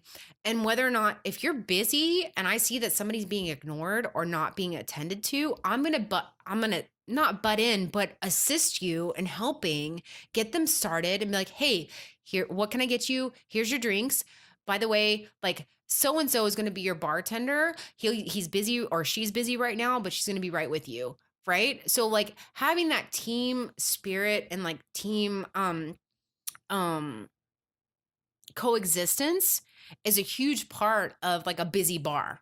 I think that's a very important. And a lot of people let their ego get in the way of that, and like allowing the fact that it's not just about your section or your people, but like this is about everyone. Right. And if these people aren't having a good time and they feel like they're being ignored because you're busy, but somebody else who may not have been busy isn't attending to them, they're going to be like, well, what the fuck? I'm going to leave.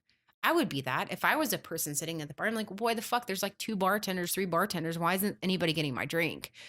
Where they don't understand is that someone's designated areas, it's not their fault. You know, they don't understand that. They don't know what's going on behind the bar. That's not. I think that designated shit doesn't make so much sense. It doesn't make sense at all because Doesn't make because exactly, somebody may be preoccupied and not be able to get to them, but if somebody else is able to see that and like accommodate someone, it's a team effort, and it always has to be a team effort, regardless. And that goes with like every aspect of any restaurant or bar or anything. Like if you see someone isn't being attended to, step up. Like, hey, like, by the way, I saw that you were using the bathroom, but you had a table sat. So I got their drinks started for them. Here they are.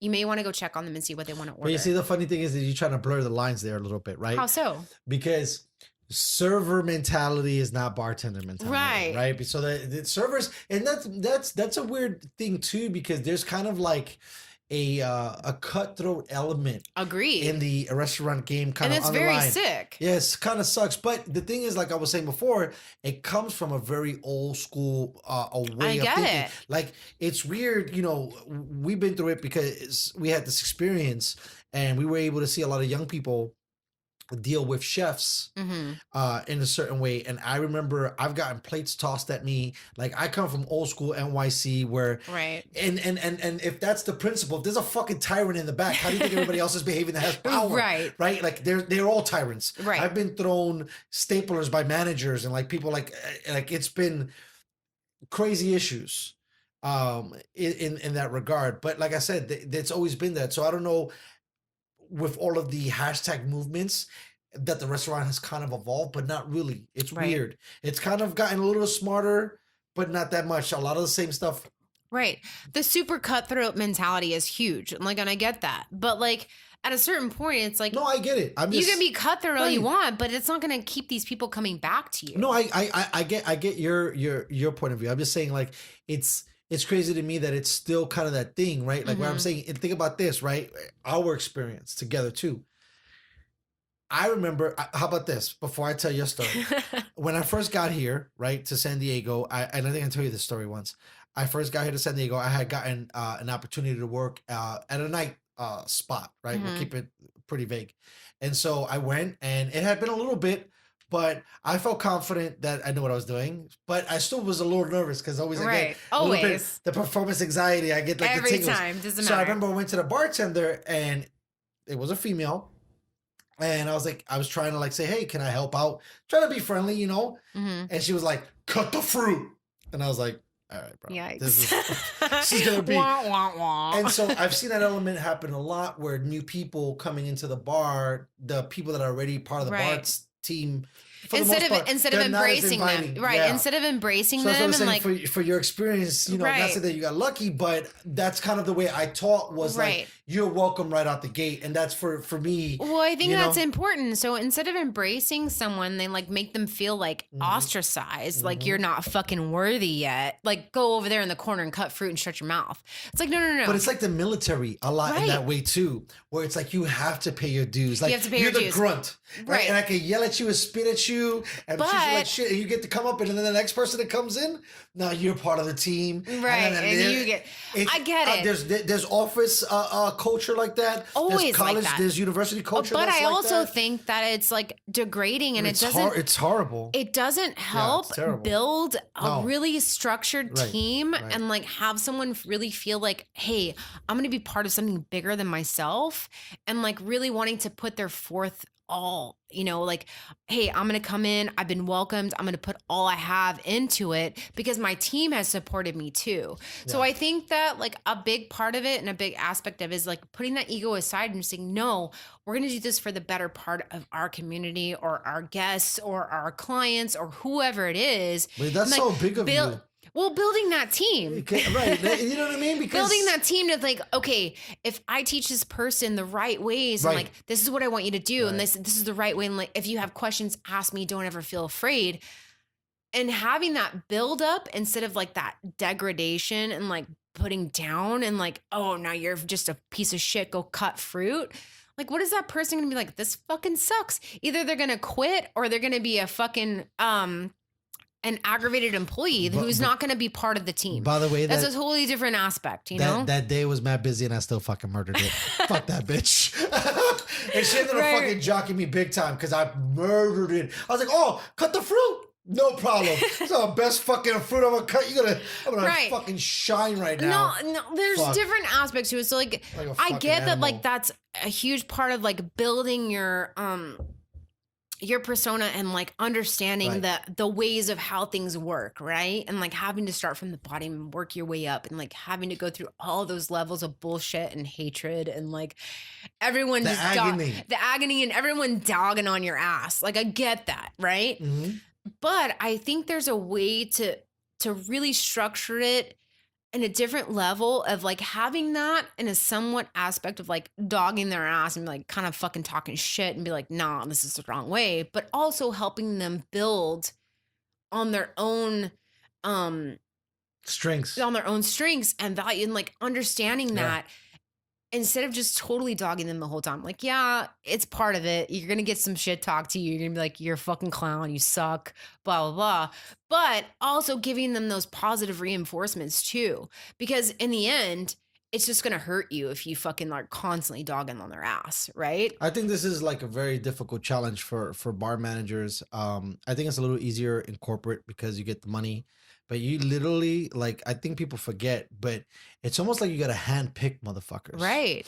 You really do have to go through a strenuous thing. I have been through, like, my last location. Mm-hmm. One of the last. I don't want to confuse people. They were bickering all the time. Right. You know, the bartenders amongst themselves were fighting and they were bitching. I mean, they were like, you know, fighting over nickels. It's you know stupid. what I mean? And all the and I've seen it in a lot of different places. Now, don't get me wrong. I've also, you know, been blessed to work at great places, but I think that at least in my experiences, most of the greatest bars that I've ever worked for, right, have been teams that have opened together. Right. Versus that constant cycle of maybe you have like the turnover a team of 5 and 2 stay the same, but the other 3 keep rolling. Right. And then these 2 things, this is turn into a tyrant. Right. You know so what I mean? Those 2 turn tyrants. And that's kind of how, you know, that thing. So you as a bar manager have to understand, I think, and that's what I said, what I wanted to say was it gives or provides a really, really difficult task for not only the bar manager, but for the restaurant, the GM and all these guys to understand, you know, not only there's a lot of weight or there's a lot of things that I'm requiring from this individual, I have to pick like a certain individual for this job. Right. Right? Because it's gonna go to their fucking head. Yeah. It's almost So, so I like, was gonna say it's like right. bartenders, and you go in real quick after this because I didn't want to forget it. Bartenders are like celebrities. They totally, I swear, they're like on the totem pole of like civil duties. Right. Motherfuckers think they're Hollywood. Right. Hollywood. So you and I have Hollywood. been experiencing this together. Right. So like, I don't know if everybody knows, but my husband and I were together at the same bar for like almost 2 years. Yeah. Which is funny because as you being as seasoned as you are and like as experienced as you are, you've taught me like more than anybody else. Like I learned a lot on my own, but you really kind of like helped me come into my own. Right. Right. And then I ended up kind of being your boss. I know. Really quickly. Right. Right. So, and then adding that aspect, but still like not allowing ego to get into the mix. But you've taught me so many things on how to like really build a team. And for me, it's like we've been burned a few times, like allowing other people come into the bar and it's like, okay, listen, we think you're going to be a good fit. Like you'd be a great bartender. You check all the boxes. You check all the boxes. We're going to teach you all these things. And immediately it goes through their fucking head. Fucking gas. And bro. what happens to that? They get all gassed out, right? And then they turn into total fucking cunts. Yeah. Like, see you next Tuesdays.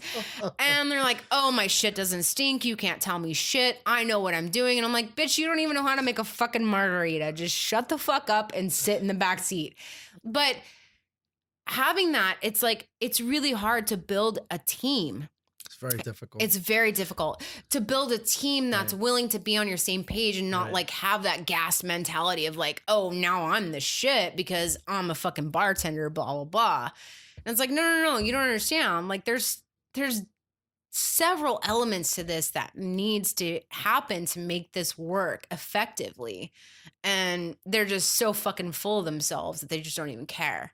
And so you end up, doing all the shit work on top of the shit work. Well, that was what I was trying to say before about being the server. I mean, the service bartender. Right. That there's a lot of things that you have to learn, especially when you get the graduating class where you're taking somebody and you're bringing them into it, right? Right. And there's got to also, one thing that I've learned is that there's got to be a level of passion for that person to eat and drink. Right. If they're not into that, it's going to be really hard to kind of pull them in because I don't think that they understand, right? So like, for example, once you're a seasoned person of eating and drinking, you shouldn't fucking let somebody wait for a drink. If Right. you were on the other side, you'd be pissed, Yeah. right? So it's just like, then that Right. I think they registers in forget your that. mind. I think they forget that. I don't think that they forget. I think they just they're not seasoned enough. Right. Especially when you look at the coming of age, the person that you do want your bartender to be. So you're talking about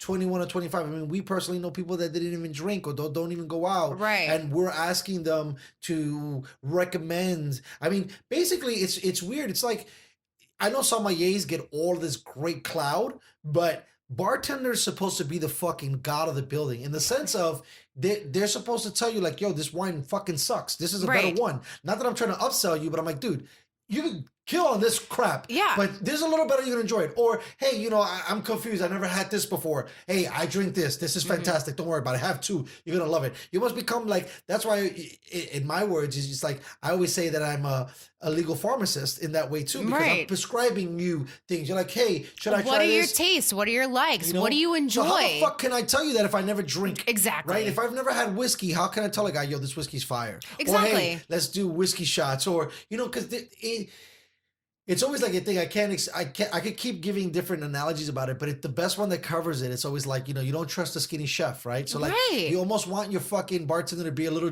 drug addict-y. Yeah, kind little of a alcohol-y. shady, Yeah, 'cause a he little knows bit of a everything. drunk. Yeah, he's kind of with it. And It's he's just like, hey, suffered man, because- I'm seasoned. Yeah. I know what I'm talking Yeah. about. I've drank every fucking Right. whiskey, I know every what's up. vodka on the shelf. Right. I can tell you Yes. what I recommend Right. based on what you're telling me. So you tell me, what do you fucking like, man? Right. Yeah. And then I can recommend something fucking rad for you. Right. And then And you're it's- going to enjoy it and you're never going to be How are you dissatisfied. going to recommend stuff if you don't even know? You know what I mean? So like, 100%. it's very hard. So that becomes all of this whole wheel, right? Exactly. Do you get right? Because my always thing is like, I got the straight cheat code for when you're opening a place. Mhm. When you're opening a restaurant, you don't have time to Oh. really do all of that. All rules no, aside, no, man, no. really, because you can For fucking the- do whatever. No. In the sense of creating your bar team. You Mhm. just get all old bartenders Mhm. and you just start letting them torch themselves. Because in the beginning, you need people who know. Right. I think it's very hard to train on the fly so many things you got to do. Because Right. even you've experienced it with me because we've opened the restaurant together and I've opened quite a few.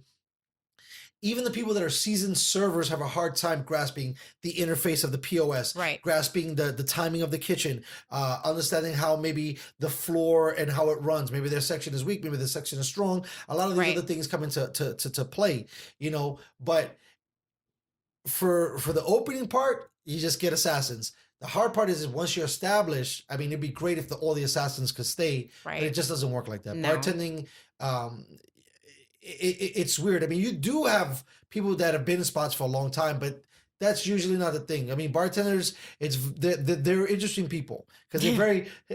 I think a bartender, for the most part, is always someone that's always wore multiple hats. That's the only reason why you Right. can be a bartender. And Agreed. so you're kind of always in that transition of something. You either want to be doing this or doing that, but in the meantime, you're doing this, Right. and it pays the bills. Mm-hmm.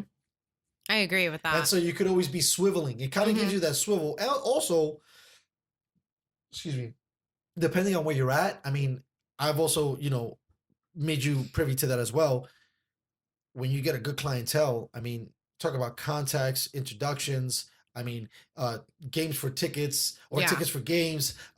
People, hey, plug here, plug Right. there, food here, food there. You really booze do there, meet I mean, lot of interesting people. There's And like, so much shit that you're pulling Right. in. So that's maybe why that is so dangerous to just give it out to anybody. Right. Because you're kind of like, you're like the pallbearer of the whole situation. You know what I mean? You kind of, I mean, there's no other way to say it, but you're one of the pillars of the place. So right, you're pulling different types of people from different types of places, and like you're bringing them all into one place, and like you said, you're getting all these plugs from different types of people, and it's like being able to manage all of that and understand all of that.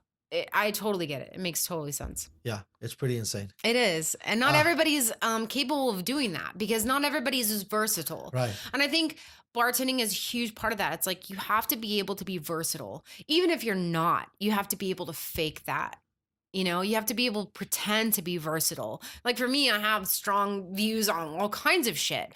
But when I get people in my bar, it's like all that shit goes aside. It's like, no. I can still kind of be pretty neutral on everything and have a conversation with no matter who sits down. Right. I can strike a conversation with anyone and find some sort of magnetism with them to keep a conversation going, find some sort of interest that they're interested in, Right. and then just play on that. Yeah. It's huge. And like not everybody has that versatility or that How many times have we? capability. How many times we've sat at bars and been like, fail. Fucking, you're 100%. such a dick, bro. I know. I'm like, these bartenders suck. I don't think think about it like this because this will be fun. When was the last time? Well, we know one place that we go to because we go to that one place. But outside of that, Right.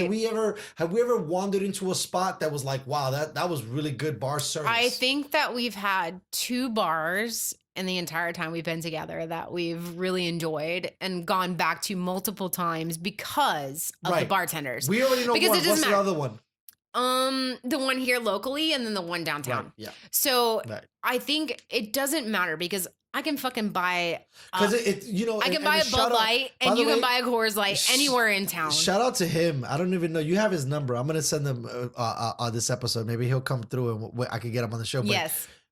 Shout out to Greg for And being Eric. an amazing bartender. Greg is amazing. He really is. And another motherfucker cut from the same goddamn cloth in the sense of service and fucking on it is fucking Eric. And He's so great. For the And people I that are miss not both of listening, them for the so San Diego much. fans, if you can go to Hearth House and chill with Greg, that guy's fire. And if you could go to fucking Arrow and chill with Eric, I mean, and that's the stuff, right? And the thing is, I don't But even think about that. How many bars we've been to, babe? I And we're know. talking about 2 guys? 2 guys. Are you fucking kidding me? That sounds terrible. I know. That sounds We've been terrible. to a lot of bars We in went San to, Diego. bars and restaurants. Everywhere. And you're telling me I got 2? I mean, the thing is that I think the problem is with most bartenders and most restaurants we've been to is like ego. Right. I'm It's telling so you, ego is the hugest problem with bartenders. But like I said, you're a celebrity. It's the same thing with like tattoo artists. It's like hairstylists. Remember we talked about this before. People in that in like a niche club, right? Yeah, So hairstylists, bartenders, tattoo artists, people who have like a talent to do certain things, and they think all of a sudden because they're good at it, their shit doesn't stink. They don't have to deal with like the common folk. It's like, nah, bro. Like, check your fucking ego because you're not that cool. You know, you're just slinging drinks, you're cutting hair, you're fucking whatever. Right.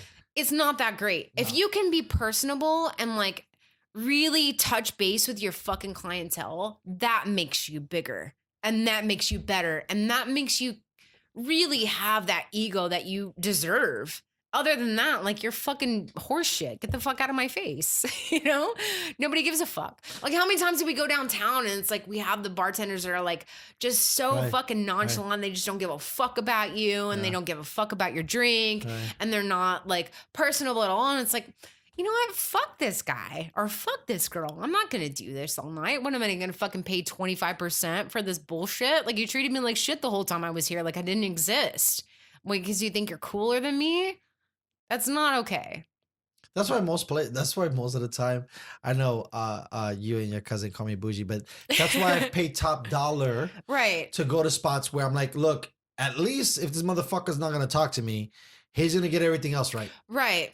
And that's a big thing too. It's like, if you're going to be a fucking dick, at least be on point with your service. Right. And if you're not on point with your service, then you can go... a lot of problems. You're in the wrong business. Then you go fuck off. And how many times, not to crash and burn, because we've already threw some shots out, like, start fucking with motherfuckers. I mean, it doesn't... I don't even know if it matters, because most of these motherfuckers won't be coming back. But when we went to that steakhouse downtown, I mean, that fucking toolbox. When we went to that place in fucking La Jolla, that fucking whack shit. The other La Jolla spot that we went to was fucking a bunch of fucking bummies. So many places downtown. And I'm just like, you guys are so full of shit. I don't even know.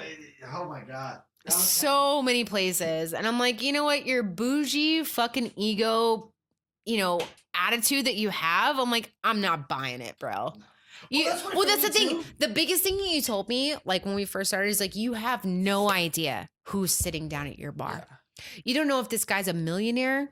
You don't know if this girl has fucking, plugs like you wouldn't believe. You have no idea who's sitting down in front of you. So treat everyone with respect and be cordial and be nice. It's not that hard. No. Just try your best to like start a conversation and be cordial to people. It's not that hard to be nice to people.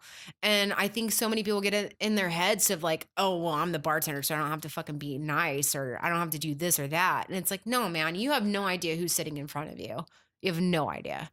So treat everyone the same. And it's not okay to treat people like shit. It really isn't, especially in the service industry. That's why it's another thing too, to take it another level and to bring my little French game on. Let me see if I can remember the fucking word. Yeah, I do remember the word. For bartending, you should totally fucking stage. Stage is huge. There's no way, at least when, I think for a lot of positions in the restaurant game, especially bartending, because bartending, the thing about bartending is that once you figure out where the booze is at, it should be easy. Right. I understand serving. I think the hardest. You're worried about timing and tabling. No, and all I this think other the stuff. hardest part is really reading your clientele. No, but I'm saying in the sense of speed, right? You're trying to get that. But if you like,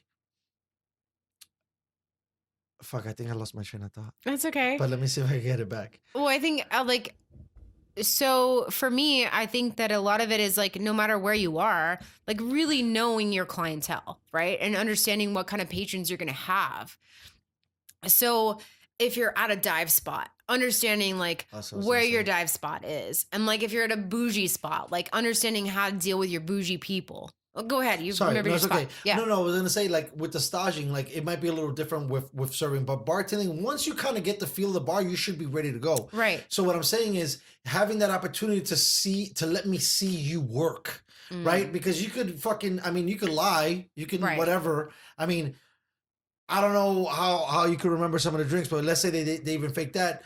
To me, bartending is more of a on-job kind of like application applying thing than really sitting. Like, I can't know shit about you talking to you if you're a good 100%. bartender or not. I've been burned too. I was a bar manager one time in California, tough. and you're looking at somebody and you're like, how the fuck am I going to read on this? And you're like, you usually, I think the barometer stick is like cute, right? You first look at attractive because you're like, if this person sucks, at least somebody's going to look at them and say, fuck it. I can look at this dumb motherfucker right here. It's so goddamn Right. hot that fuck it. They keep getting the drink wrong, but it's so hot. I'm just gonna see it here. But you know, and then there's other things, but it's really, really difficult to figure out how good this person is gonna be Right. from just sitting down and interview. So like I said, 100%. I think that I need to see you in the pit a little bit. Let me see you in action. How well do you work under pressure? Right, that's the thing I How need to well see. do you work with clients? Yeah. How well do you work with people? Like, how do you interact with everything? And like, how well are you at like fucking banging out drinks, man? Like, if you can't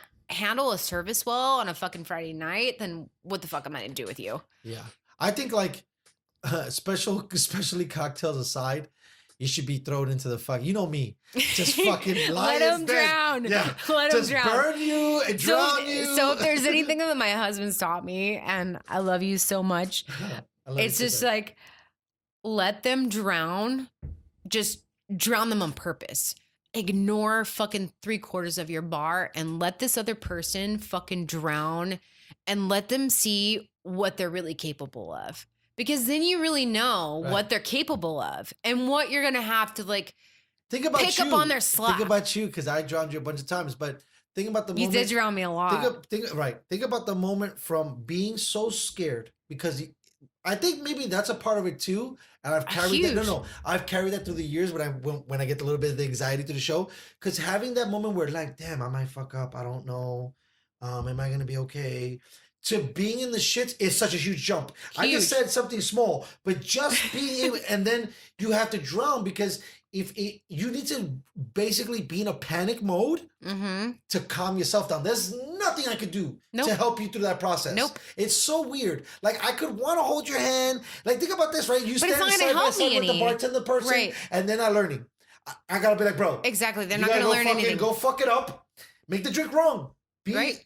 You have to. If it comes back, you're going to learn from your mistake. If you don't Right. learn from your mistake, then you're not in the right business. Listen, I love all my stories because they're so good. I got fired from a bartending job when I was young because I was a lying motherfucker for not knowing how to pour Guinness. It's okay. You know Right. what happened? The next time, I know how to pour Guinness. Exactly. It So might have that- sucked because I lost that job. Exactly. But and it's so crazy how huge those life lessons I had to deal with because I'm like, fuck. But that's part of how it goes. But You that's have to part of drown. any part of life, right? If you don't But- learn from your mistakes, Bartending is different because a little bit it's trying, like that's the same way where I tell you I like smoking weed and you don't like smoking weed. My favorite thing to do is that feeling. I love that shit. I want to strangle that motherfucker. I get high on that shit. right? And that's why probably I like smoking weed because, and that's why I like bartending. Make it chaotic. Make it fucking crash and burn. Can I fix it? right. In the state that I'm in, But I think- can I create some order to all of this? Because you know Right. what it is, tickets out the fucking line, phones fucking ringing, motherfuckers are asking you for shit, people are sitting Honestly- down, and you're just like, holy fuck, I quit, I fucking quit, I'm done. But you don't quit. And you No, bear you down, just keep and you doing say- it. And that's what I said. For But I me to think- drown you, there's no way from you to Right. understand. Trust yourself. But You're I gonna think get through it. it takes a certain type of personality and 100%. person to Yeah. really appreciate that and, Oh, the and appreciation, really yeah. enjoy that. Right. Because the small amount of torture that it is, I'm like, oh my God, I get off on that shit. I'm like, torture me as much as It's so possible. terrible, yeah. Because I'm like, that is me and my zone. I'm like, I couldn't be happier right now. I'm just like so fucking far in the shit. And I got like fucking 4 tables and a fucking pack bar and the service while it's going off. But you know what? I'm so zen and in my element of like running around like a chaotic person. I love that shit. There's something about that I really truly get off on. I don't know. Maybe I'm sick and tortured. I don't know. But I don't like know. I think I get really off being of it in the too. shit. I just can't Right. get over the thing because all I can think about is how more miserable I want to make it for myself. Yes. I'm like, you're such a piece of shit. You can't fucking do this. I hope this whole building comes down on you. And then you just go You fucking suck in. so bad. And then you just... Exactly. But there's something that comes full circle yeah. and like all of a sudden you're like, I got this. It's almost psychedelic. It is. Right? Because it's like tripping on fucking shrooms. I'm like, oh my God, I love it so much. And then when it's done, you're like, whew, no, you feel so high. I was speaking more to the sense of like, you literally have to lose your mind. Yeah. Get it back. And then you're like, oh, everything's going to be fine. We're going to be good. We're going to do this. We're going to be great. So true. Right? Because unless you lose your mind. Right. Because think about the people we've trained. They'll be like, oh. Yeah, they lose it. it. You get kicked in the dick. But that's then the thing. Do all that bullshit. That's why I hate that beaker and measuring. And But I'm like, that's look, the thing. get a good bartender. People who fucking lose their shit and can't come back from it, I'm like, this isn't the thing for you, right? Mm-hmm. So maybe you should move on. But it's those people who like, they lose their shit and they're like, fuck, that was great, man. I just got my ass kicked. I'm feeling high on the world. That's how you know those are the good ones. I'm gonna go smoke a cigarette. Okay, I'll be right back. Yeah, a cigarette. Well, that's why I love that movie Waiting. Because it shows you, it's like, oh, I kicked ass, whatever. Right. I'm gonna go pound some drinks, smoke some cigarettes, Exactly. chill out, and then after that, I come back. Exactly. I'm gonna do it again tomorrow. It's that fucking satisfaction of having that, like, I just got fucking annihilated on my shift. Yeah. And I feel so high. Like, I don't even know. I feel so good. Like, there's some sort of like weird endorphin that but I'm telling you, it has to be. Those endorphins are real. It's like the same way they fucking like stress out cattle so they can be good beef. Right. I'm telling you, like, think about it. Like, it's true. you I get agree. so stressed out, and in that moment, it's like time stops. It does. You lose your shit only if you're good. Mm-hmm. Or if you're not, I shouldn't say if you're good. If you're willing to fucking go down the hole, you come back and you say, you know what, I'm gonna jump. Right. That gives you the thing. So you remember last, I think it was last year, like the second Sunday of football when it first started, right? So our restaurant has like a football package. Like we have like 18 TVs, whatever. So like the first Sunday was super quiet. I'm like, all right, whatever, we're good. The second Sunday, it was like we had huge games and like the fucking bar filled up at like 9:45, 10 o'clock. So, and then the restaurant filled up. So we were extremely understaffed. We needed at least 2 bartenders, at least 4 fucking servers. We had 2 servers and 1 bartender, which was myself. And I had a bar back who was 18 and couldn't pour drinks, but I could only By the bar way, back. like my son says, that's a no-no. Yeah. We'll never do another bar with an 18-year-old bar back. Right. He was amazing. He's amazing. Oh, he was phenomenal. But I'm just saying the fact that you can't help pour. But he couldn't do anything You can't other than pour. like send shit. Yeah. So not just that, like I was the manager, the bartender, and the only person in the building that knew how to work the TVs. And every fucking TV crashed. And like people were freaking the fuck out about like the fucking games not being on. And I'm trying to make like 30 fucking drinks at once and service my fucking section of like 6 tables and like 22 people at the bar. It was just fucking chaos. And it was just like, you know what I did? I stopped and I told everyone at the bar, I'm like, listen, I'm going to get to you guys. I swear to God, I'm so sorry. I'm super overwhelmed, but I'm going to get to you. Tell me what you want and I got you. And I swear I had like 15 people tell me what they wanted. And it was like all at once, I had like this fucking list in my head, right? Uh-huh. And I had the service well going off because the entire restaurant was full. And I'm like thinking like, what do we have, like 150 people in that restaurant? So I'm like prioritizing on like how to fix the TVs, how to service everyone at the bar, and how to service everyone at the tables.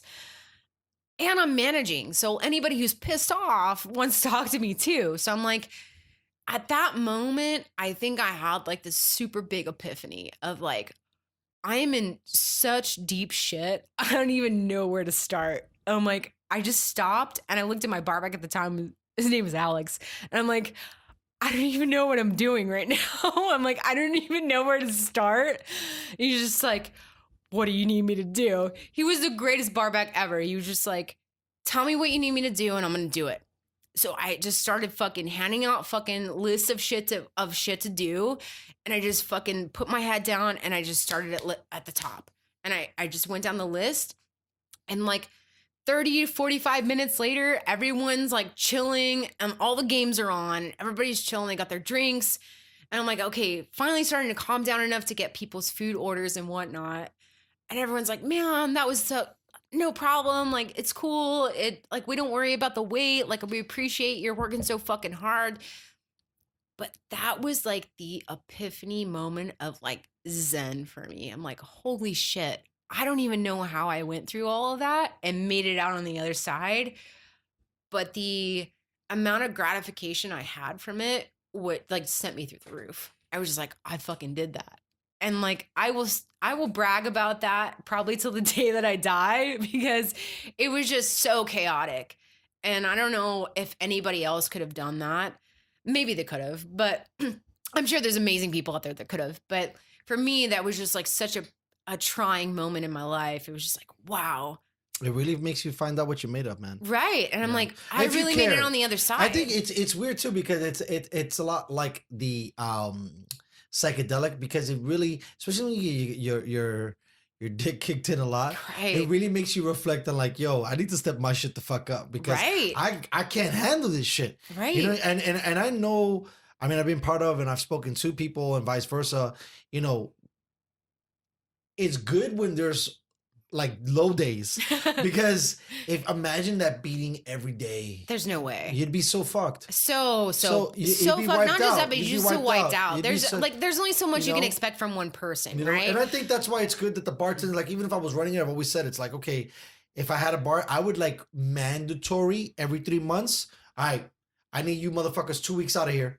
Take it 2 weeks. Right. Your job will be here. Just go. Right. Go take blow a some vacation. Steam, go away. Chill for a few days. And then come back. Right. Because, you know, dealing with the public. It's hard. And I think it's almost like that movie we've seen. Right. Today. That's why I always call myself Joker. the clown. Yeah. Because I think there's a weird thing that happens when you're always having to be on and having to hide what you're dealing with. Right. On a repetitive basis. Right. If you deal with it in things. Increments is no problem. But when it comes in waves, but when it's every single day. When you're a busy restaurant and you remember it was starting to get like that at your place before, things, oh my God. Things started calming down. Right. Where you were getting rocked. I'm like, dude, I can't handle this anymore. Right? And it's just like, I'm literally like, I'm going to fucking kill myself. You're going because through fucking shoes like nobody's business. I can't do it. You know what I mean? Like you're drinking more. It's just so crazy. Mm-hmm. But that's what I'm saying. But like, yeah, like having that experience and like coming out of it. And I remember being on the phone, like I wasn't on the phone because I didn't have the time, but I was like yelling at all of my servers and my staff. And I'm like, call the fucking GM, call whoever you can to get somebody in here to help us. I need another bartender. I need 2 more fucking. Well, it's so funny, quietly. Well, I won't even say it, but it's funny at times because I get certain things. How many people in the restaurant business cut their nose despite their face? Yeah. When it's so stupid. So stupid. You know, and I get it. You know, there's certain things they're trying to do. I get it. Like trying to make more money. And it's like, oh, I'm going to take 10 tables, but I can't take 10 tables because I'm not really capable of taking 10 tables. I'm capable of taking 4. And when service starts to lack, you know, and I'm a coaster too because I've been doing this so fucking long. I'd rather fucking have like a regular day with a hundo than get my dick kicked in for $400. Agreed. And I'm like, fuck that. That was amazing, but fuck that sucked. Fuck that and day. then if it happens, you know, a couple of days in a row, I mean, great. I got $1,500 in my pocket. Yeah, but man, I'm like, what kind of like taxing you've done on your body and your mentality? It's like, it's not worth it. It really isn't. You know like, me, boo. The money is great. Me. And you too, I've witnessed you where you're. The money's great, but it's like, man, that is not worth the kind of taxing. And that's what I said. I would make it a requirement because to deal with certain high level or high volume places, after 3 months, you're pretty much burnt out, bro. Yeah, it burns down. And you know what's crazy? Your higher ups should be aware of that shit, right? And be like, bro, I got you. Right. I already see you teetering. Take a couple of days and come. But that I think is a big part that's lacking in most restaurant management is that they don't really pay enough attention to their staff to say, hey, man, like I'm burning you out a little bit. I think maybe take a couple of days off, like take a little fucking vacay. Don't worry about Instead it. of doing that shady shit that we know that people do, Right. where they take away shifts. Yeah. Don't take away shifts. I'm not going to take your shifts. No, I'm saying, because they're Right. like, oh, I don't want to burn you out. Listen, no, burn me out. And then let me go away for 2 weeks. Give me a vacay. And then I'll Yeah. come back and I'll do it again and rinse and repeat. And I Right. think it'll keep a blend Agreed. of things. You know what I'm saying? So I think it's a big part of our industry that is lacking is that our management teams aren't paying enough attention, especially to the people who are in it every single day. And I think that's something that takes, for me, I feel like it takes a different aspect for me because I'm not just the person that's managing everyone. I'm also in the shit with everyone. So I have both aspects where it's like, hey, listen, I know I'm your manager, but I'm also every day in the shit with you guys too. Like I'm still taking tables. I'm still fucking bar managing. I'm still in the bar. Like those types of things I think help my staff respect and understand where I'm coming from on a management perspective. It was like, hey, this person gets me because she's fucking doing it too. You know, I'm still in the shit. I'm still dealing with the asshole customers. I'm still dealing with the fucking horrible fucking days and the bad days and the good days and all of that stuff. But it helps me relate to my staff a lot better and them understanding me and respecting what I'm asking them to do because I do the same things, you know, and I would never, ever, ever ask someone in my staff to do something that I'm not willing to do. And by the way, I would totally ask somebody on my staff to do something that I wouldn't do. listen. There's not many things, but there's Right. a few. But I mean, Because I go ham so much. I do. I'm not going to do that. I know. I'll send somebody else. I Fuck get it. you. You know what I mean? Because they start to take advantage, especially when you're good at what you do. But babe, on the end of the day, If I have to. if you have to, It's gonna get you taken know care of. you would. Right, sure. It's like, okay, you don't have anybody to fucking go pick up the restroom. Would you fucking waddle your ass back there and fucking pick up the restroom? Yes, you would.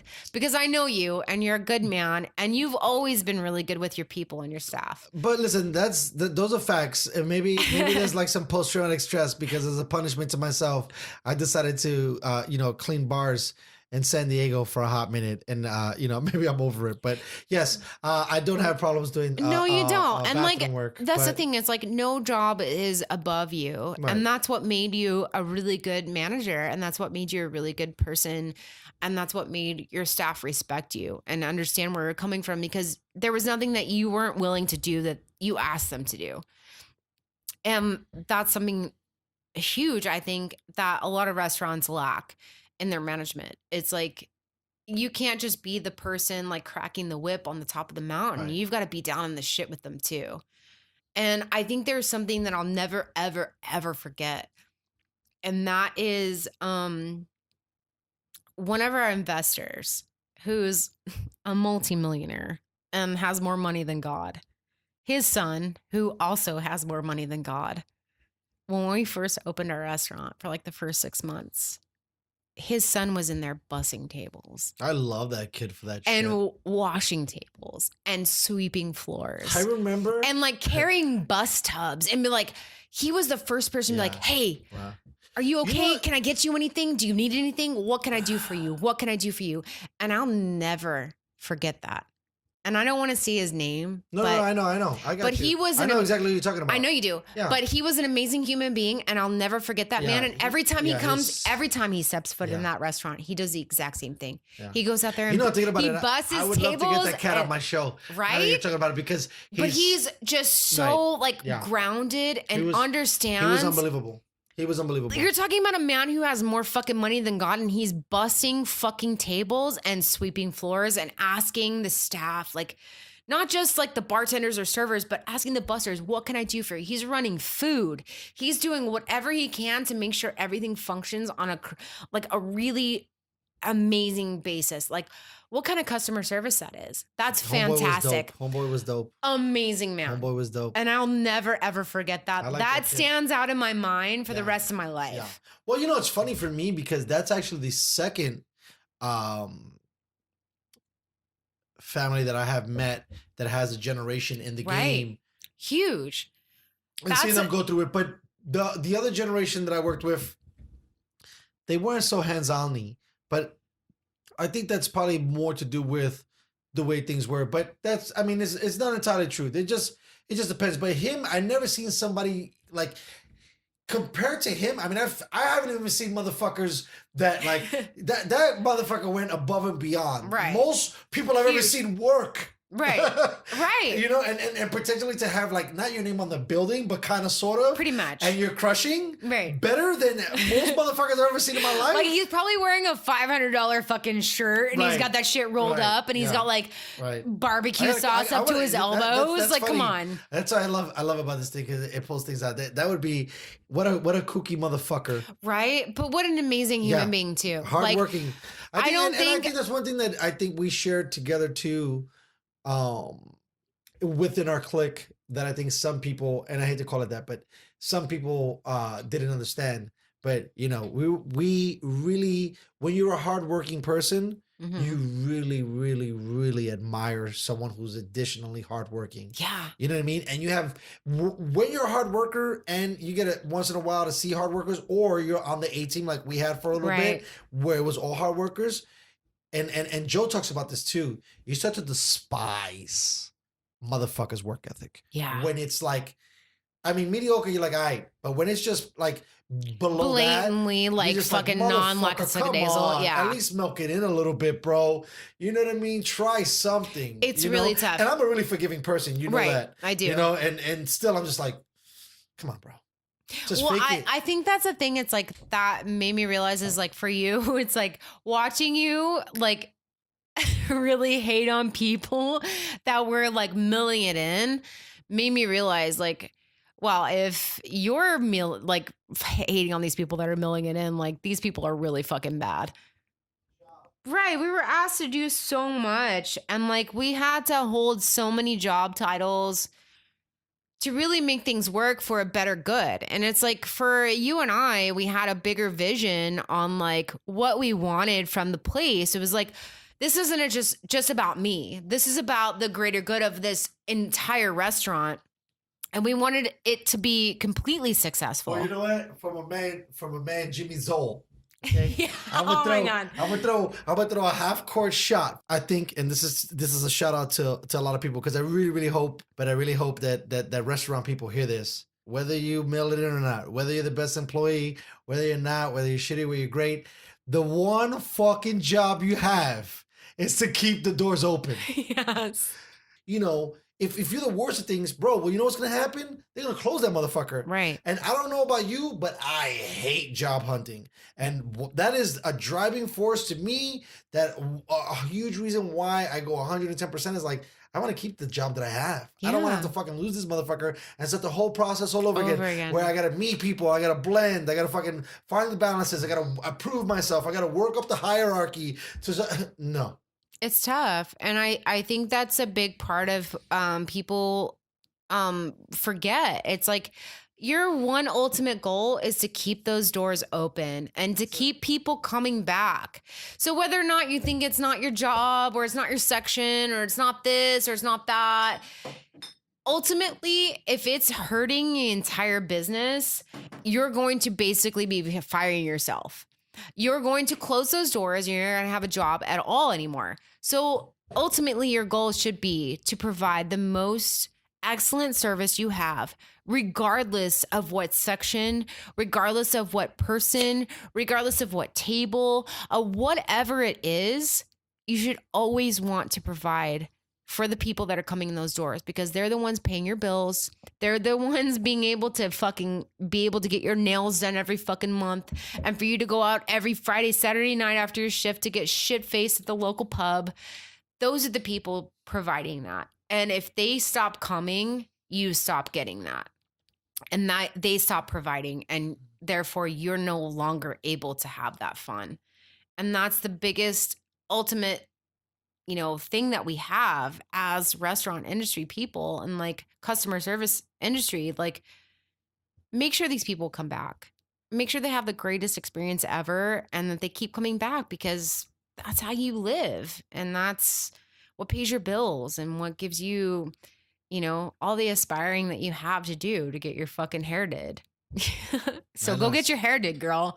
But make sure your people keep coming back. Don't be an asshole. What a situation. And it's so crazy because, I literally I am not talking from like the high castle, even though that you know I've stayed in certain quarters of the room, but going through the whole San Diego up and coming shit, I've seen some really really really great grinders, but it's always usually the an older staff, the younger staffs. I mean, it's hard, you especially that's a thing too, man.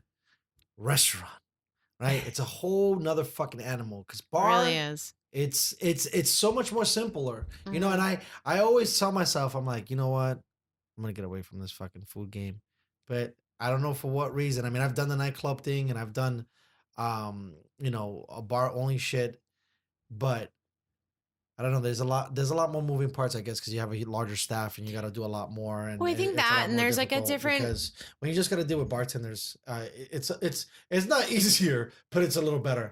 right, but I think there's a different sense of clientele that comes with, excuse me, a restaurant bar.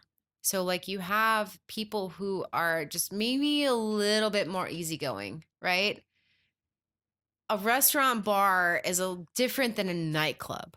Oh It's yeah, different than a yeah, yeah, dive yeah, bar. yeah. Everything You has know, its own entity it for has sure. its own entity, right? Yeah. So like for someone who's worked in maybe all three or four, different types of game, on your opinion, what's the easiest? The best one, because it's the easiest, but in a lot of different things, the club, Right. because you could say go fuck yourself. Right. The easiest, Right. right? So But that's that's the funny because thing, you can like kind of brash out a little bit and be like, you know what? I don't fucking No, care. well, let me tell you this. First of all, think about this, right? Because you've never worked in a club, right? No. Imagine it being so fucking loud. Let's start with that. Let's Right. create the atmosphere. So fucking loud. I'm talking about like deaf, Earplugs are needed, right? but imagine that. That's always there. So like you're trying to bartend, it's like hearing your fucking heartbeat. So I've been in places and you're like trying to come up to a guest that's like like hard bass, and so you're like, hey, what do you like? They say shit, you can't even hear them. Right. You have to Right? learn how to read lips. That's first of all. So this is the thing. If I can't hear you, yeah, like a dick. I'm just like, fuck you, bro. Next. Right? And so I've been in even a softer level than that, where it was a little bit more of an inner setting. It was loud, but it was so busy, right? So that would be probably the next step. Bar only. Right? Because that's kind of another level where I can tell you fuck you. Right? So Right. it's like basically restaurant bar is the least place you can say fuck you. Right. The highest, and that's how I look at it as a bartender, because not that I have an ego, but it's like, listen, motherfucker, I'm trying to service everyone. Right. Get your shit together. Listen, this is not McDonald's. And even if If you're not it's the ready, go same fuck reason- off, right. Right. It's the same reason why Starbucks doesn't have a menu. Right. Puppy, please know what you want to order when you want. I mean, I've literally been in situations where I'm getting fucking hammered, right? And I'm like killing it, and my rhythm is great. I'm going, and I And go, somebody's like, right, and I go, hey, right, and I go, hey, what do you want? And they go, no, the best one is when they turn around, and I'm like, you're done, because they gotta go talk to the team. I'm like, bitch, you've been waiting for. You should have had I your fucking seen order you. ready. I seen you. I Right. already knew you were there. Right. Right. I was working towards you. So, But I think that's something that, like, an aspect of people that don't really understand how I tell you, it's bars because of work. fucking movies, bro. Right. They don't understand how they bars don't- work. It's like, if you're going to come to the bar stand where the bar is, you fucking better be ready. Better be If you're ready. not Better be ready, ready. you keep your ass in the Right. back until you are ready. But they don't know. And I'll be honest with you, the one who gives it the most are always chicks. Of course. Right? Because dudes, we already know. Bitches are fucking pains in the We asses. already We know, all know because this. guys are very simple, and Right. that's another thing too. If they don't know, they're just like, fuck it, give me a Well, shot and a right, beer. right, that's the They thing. don't It's like, care. don't order fucking. I mean, and I get it, but They don't order overthink it, martini. right. And things have changed now, because when I was going in the game, I mean, I was in places where, excuse me, it's a zoo, Mhm. right? And they want martinis on top of all the other fucking drinks they want to order, Fuck off. right? So I think in a club I'll give you a shot of atmosphere, vodka. you're gonna be shot in beer. Yeah. If you have time, it depends how it works. I mean, if you're closed off, I mean, I remember I used to work at this place, and it was an absolute fucking shit show. And I remember, like, I'd be making so many drinks that there was like ice. after I served them all, right? Ice on the thing, and I'd be like, and I put fucking more glasses and do it again. And I'd be like, I've been so busy before I've done that before. And just be like, bro, I'm just fucking, and we're just hammering the ice off. Luckily, the trash cans are right next to the Yeah, bar. right, Well, that's- just but I like think throw it that's into right, that's how in it's the kinda- trash. Yeah. It kind of works that way. But I would say nightclub, just because this is the reason why. I think, and if I'm not mistaken, Sam Walden screwed the customer service industry by saying this: the customer is always right. Yeah, Walmart. Thank you. Yes, Yeah, and no, that has that's wrong. fucked up people. So Of course. based on my thing, because I've been taught by mentors Mm-hmm. how to eat and how to drink and how to party and how to do all these other things, that I just think it's almost like being from England, right? Where a gentleman and a fucking gentle lady Right. should know how to order, how Right. to eat, how to drink. Motherfucker, sure, I get it if you with your homegirls and whatever. You got to talk to your people and regroup. And I'm sorry I passed you. I'll get back to you. But in the bigger scale of things, a lot of people are not ready. But there's different factions of it. But you've seen it. It's like that favorite guy we watch. Right. It's like, what do you want to order? I don't know. Where's Jacob at? Right. You know? Make me something special. I don't know. Right? And you're like, bitch, I can't make you something special right now.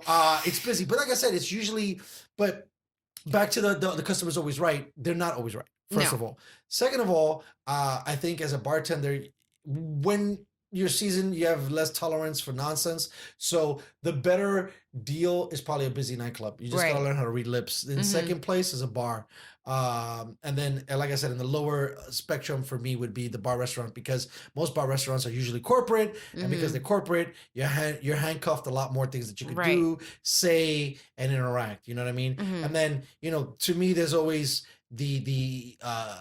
the mom and pop restaurant versus the corporate restaurant. I'd Right. rather, if it's coming down to the bar restaurant, I'd rather do mom and pop bar Right. restaurant, because again, I get more freedom. You get a little bit more freedom. You get a little more leeway on The what only you're thing allowed that's to great say. about corporate is that all your product's going to be there. Because I have stories that I've worked for motherfuckers and I've been at bars and shelves are empty, Yeah. right? And you'd be like, yo, can I get this? I'm like, nope. Can I get this? Nope. Can I get that? But isn't that No. the best thing? It's like if someone asks you for something and you're like, if you're good enough at what you do, I crush. you give me anything. Right. Give me You can anything. fake it till you make Give me it. some blackberry brandy and by myself with a bunch of other. Well, I'll make it work. Right. You I'll make it work. Listen. So if they're asking for something you don't have, you're like, sure, I totally got it. And then you go fucking fake it. And like most people, 99% of people don't even fucking know the difference. So check this out. Another story, and we'll get out of here soon. And because I know you'd find this fascinating. So like when I worked at, not to toot my own horn, but this is something that I could say with probably no legal ramifications. When I used to work at Rockefeller Center, I tell you, they would melt the ice, right? And then when they melt the ice, they had this like big thing that they would make a bar, and they would have tables, right? Fuck, where was it going with that? What were we talking about? Shit. Faking it till you make it. Fuck. Somebody asks for something and you're like, no, but I got it. Oh, thank you. You're the shit. So,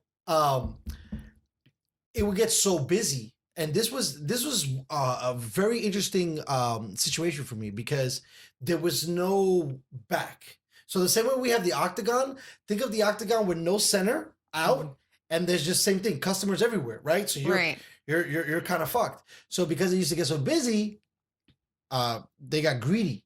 And so they used to come up with these satellite bars. Oh, Jesus. I used to love it. Right? They'd be like, hey. Crazy shit. You like the torture. No, not the torture. It was I guess a little different, right? Because so you would go, and because I was already, it's like, what do you need? So I'm like, all right, I need whatever I need to build a margarita, whatever I need to build a rum and Coke. I would get all the things, right? And then the best part, it was almost like fucking, I don't know, because it's me being me. So I stand there, they're rocking, and I'm like, oh. And then that's it, baby. And then, because they don't want to wait. And I would literally turn that little stand. At Jesus times, it would be Christ. more ham. Like, I would pull so many Right. people away that they would stand there and Right. stay. And instead wait of for staying you. At the main bar. And, Jesus. And I'm working with bullshit, bare ice, because I don't have a sink, I don't have this. Right. And I would set it up. And man, that was probably one of like the way you said your football day was high, but being able to pull. And that was another thing that bought into it, that it was kind of like, I also used the salesman technique. Like, hey, what do you want? Oh, I don't got that. Don't worry about that. I got this. Here, Right. pow. That's oh, the shit, biggest you need this? thing. Don't worry, I got margarita. Same shit. Boom. Oh, you need tequila shot. You know, I was like wheeling and dealing on the fly versus having everything that I needed. Right. Right. That's what I was saying. Like with having nothing, making that shit work. That's why I always tell you. Making it work. My greatest line that I own, you know, TM, is when I was, you know, had the opportunity to bartend, they handed me a hammer and a screwdriver and said, good luck. Right. And I was like, well. As long as you never tell anybody no, Right. but always give them a suggestion for something else that you have, they're more likely to say yes. I also think when people are fucking thirsty, it's just like a hungry. It doesn't matter. Give me a fucking drink, bro. It doesn't matter. That's not what I told you. I don't have Corona, no, but I have a Pacifico you'd love. I think it just depends on where you're at, because then when they get a little snooty, you know, we've dealt with it too. Right. The snootiness I understand, but certain situations, usually if Right. you can word it correctly If to the you're a good person, salesman, if you're again, good at salesman, right. and you'd be like, Salesman, you know what, I think I have something that you would love. Right. And they're like, ooh, okay. Right, you gotta sell it. Don't worry about it. You totally do. I always tell motherfuckers all the time, I'm gonna make you something. I'm If you gonna don't make like you it, something. throw it away. You're gonna love I'm gonna it. buy it. If you don't like it, toss it down the Yeah, sink. I'll make you that's it. something else. We got And everything. 100% they always say yes, and it never matters. But yeah, that You're was right. that was one of my things, and That's then great. I think I don't know if it was 100%, could have been 90, that I was like the first one that did it and it hit success, and they started doing it a lot.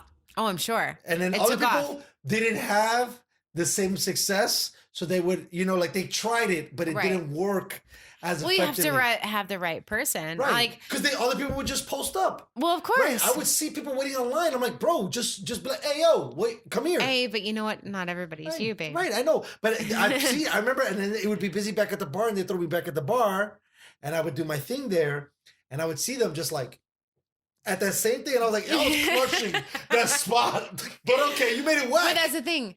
You're amazing at what you do, no matter what you do. And as a bartender, and watching you as a bartender, you You know, blew me so away. funny, because we just talked about bar stories. You know what I think about? Huh? Because I'm so used to like the chaos. I always loved, you know, because you know me, whether it's burning or not, I'm pretty much the You're same guy. having a good time. I'm the same guy. Having a good time. Yeah. I'm like, there's sports on some TV somewhere because he's still in a good mood. You know what I mean? Yeah. I just don't. I'm very carefree. Well, it's something I've always admired about you. Yeah. The way you bartender. I think I've learned a lot from you, and the few years that I've been lucky enough to work with you, it's been amazing. It's been Taught me fun a time. lot. Yeah, it's been great. So thank you so much for spending the same quarantine time in my house and taking time out of your busy schedule to sit down with me. No problem. I didn't have really anything on my agenda tonight, but I appreciate you having me on. Yeah, Thank hopefully. you. I mean, there's been some spots that you've been in on some of the shows, but this was few. like, the official rollout. So Yeah. hopefully it's well received. Thank you. You're welcome, babe. Thank you too. All right. I love you. Take it easy, you guys out there, man. Stay safe, stay healthy. I'd say some other crazy government shit, but just stay safe and stay healthy. Peace out.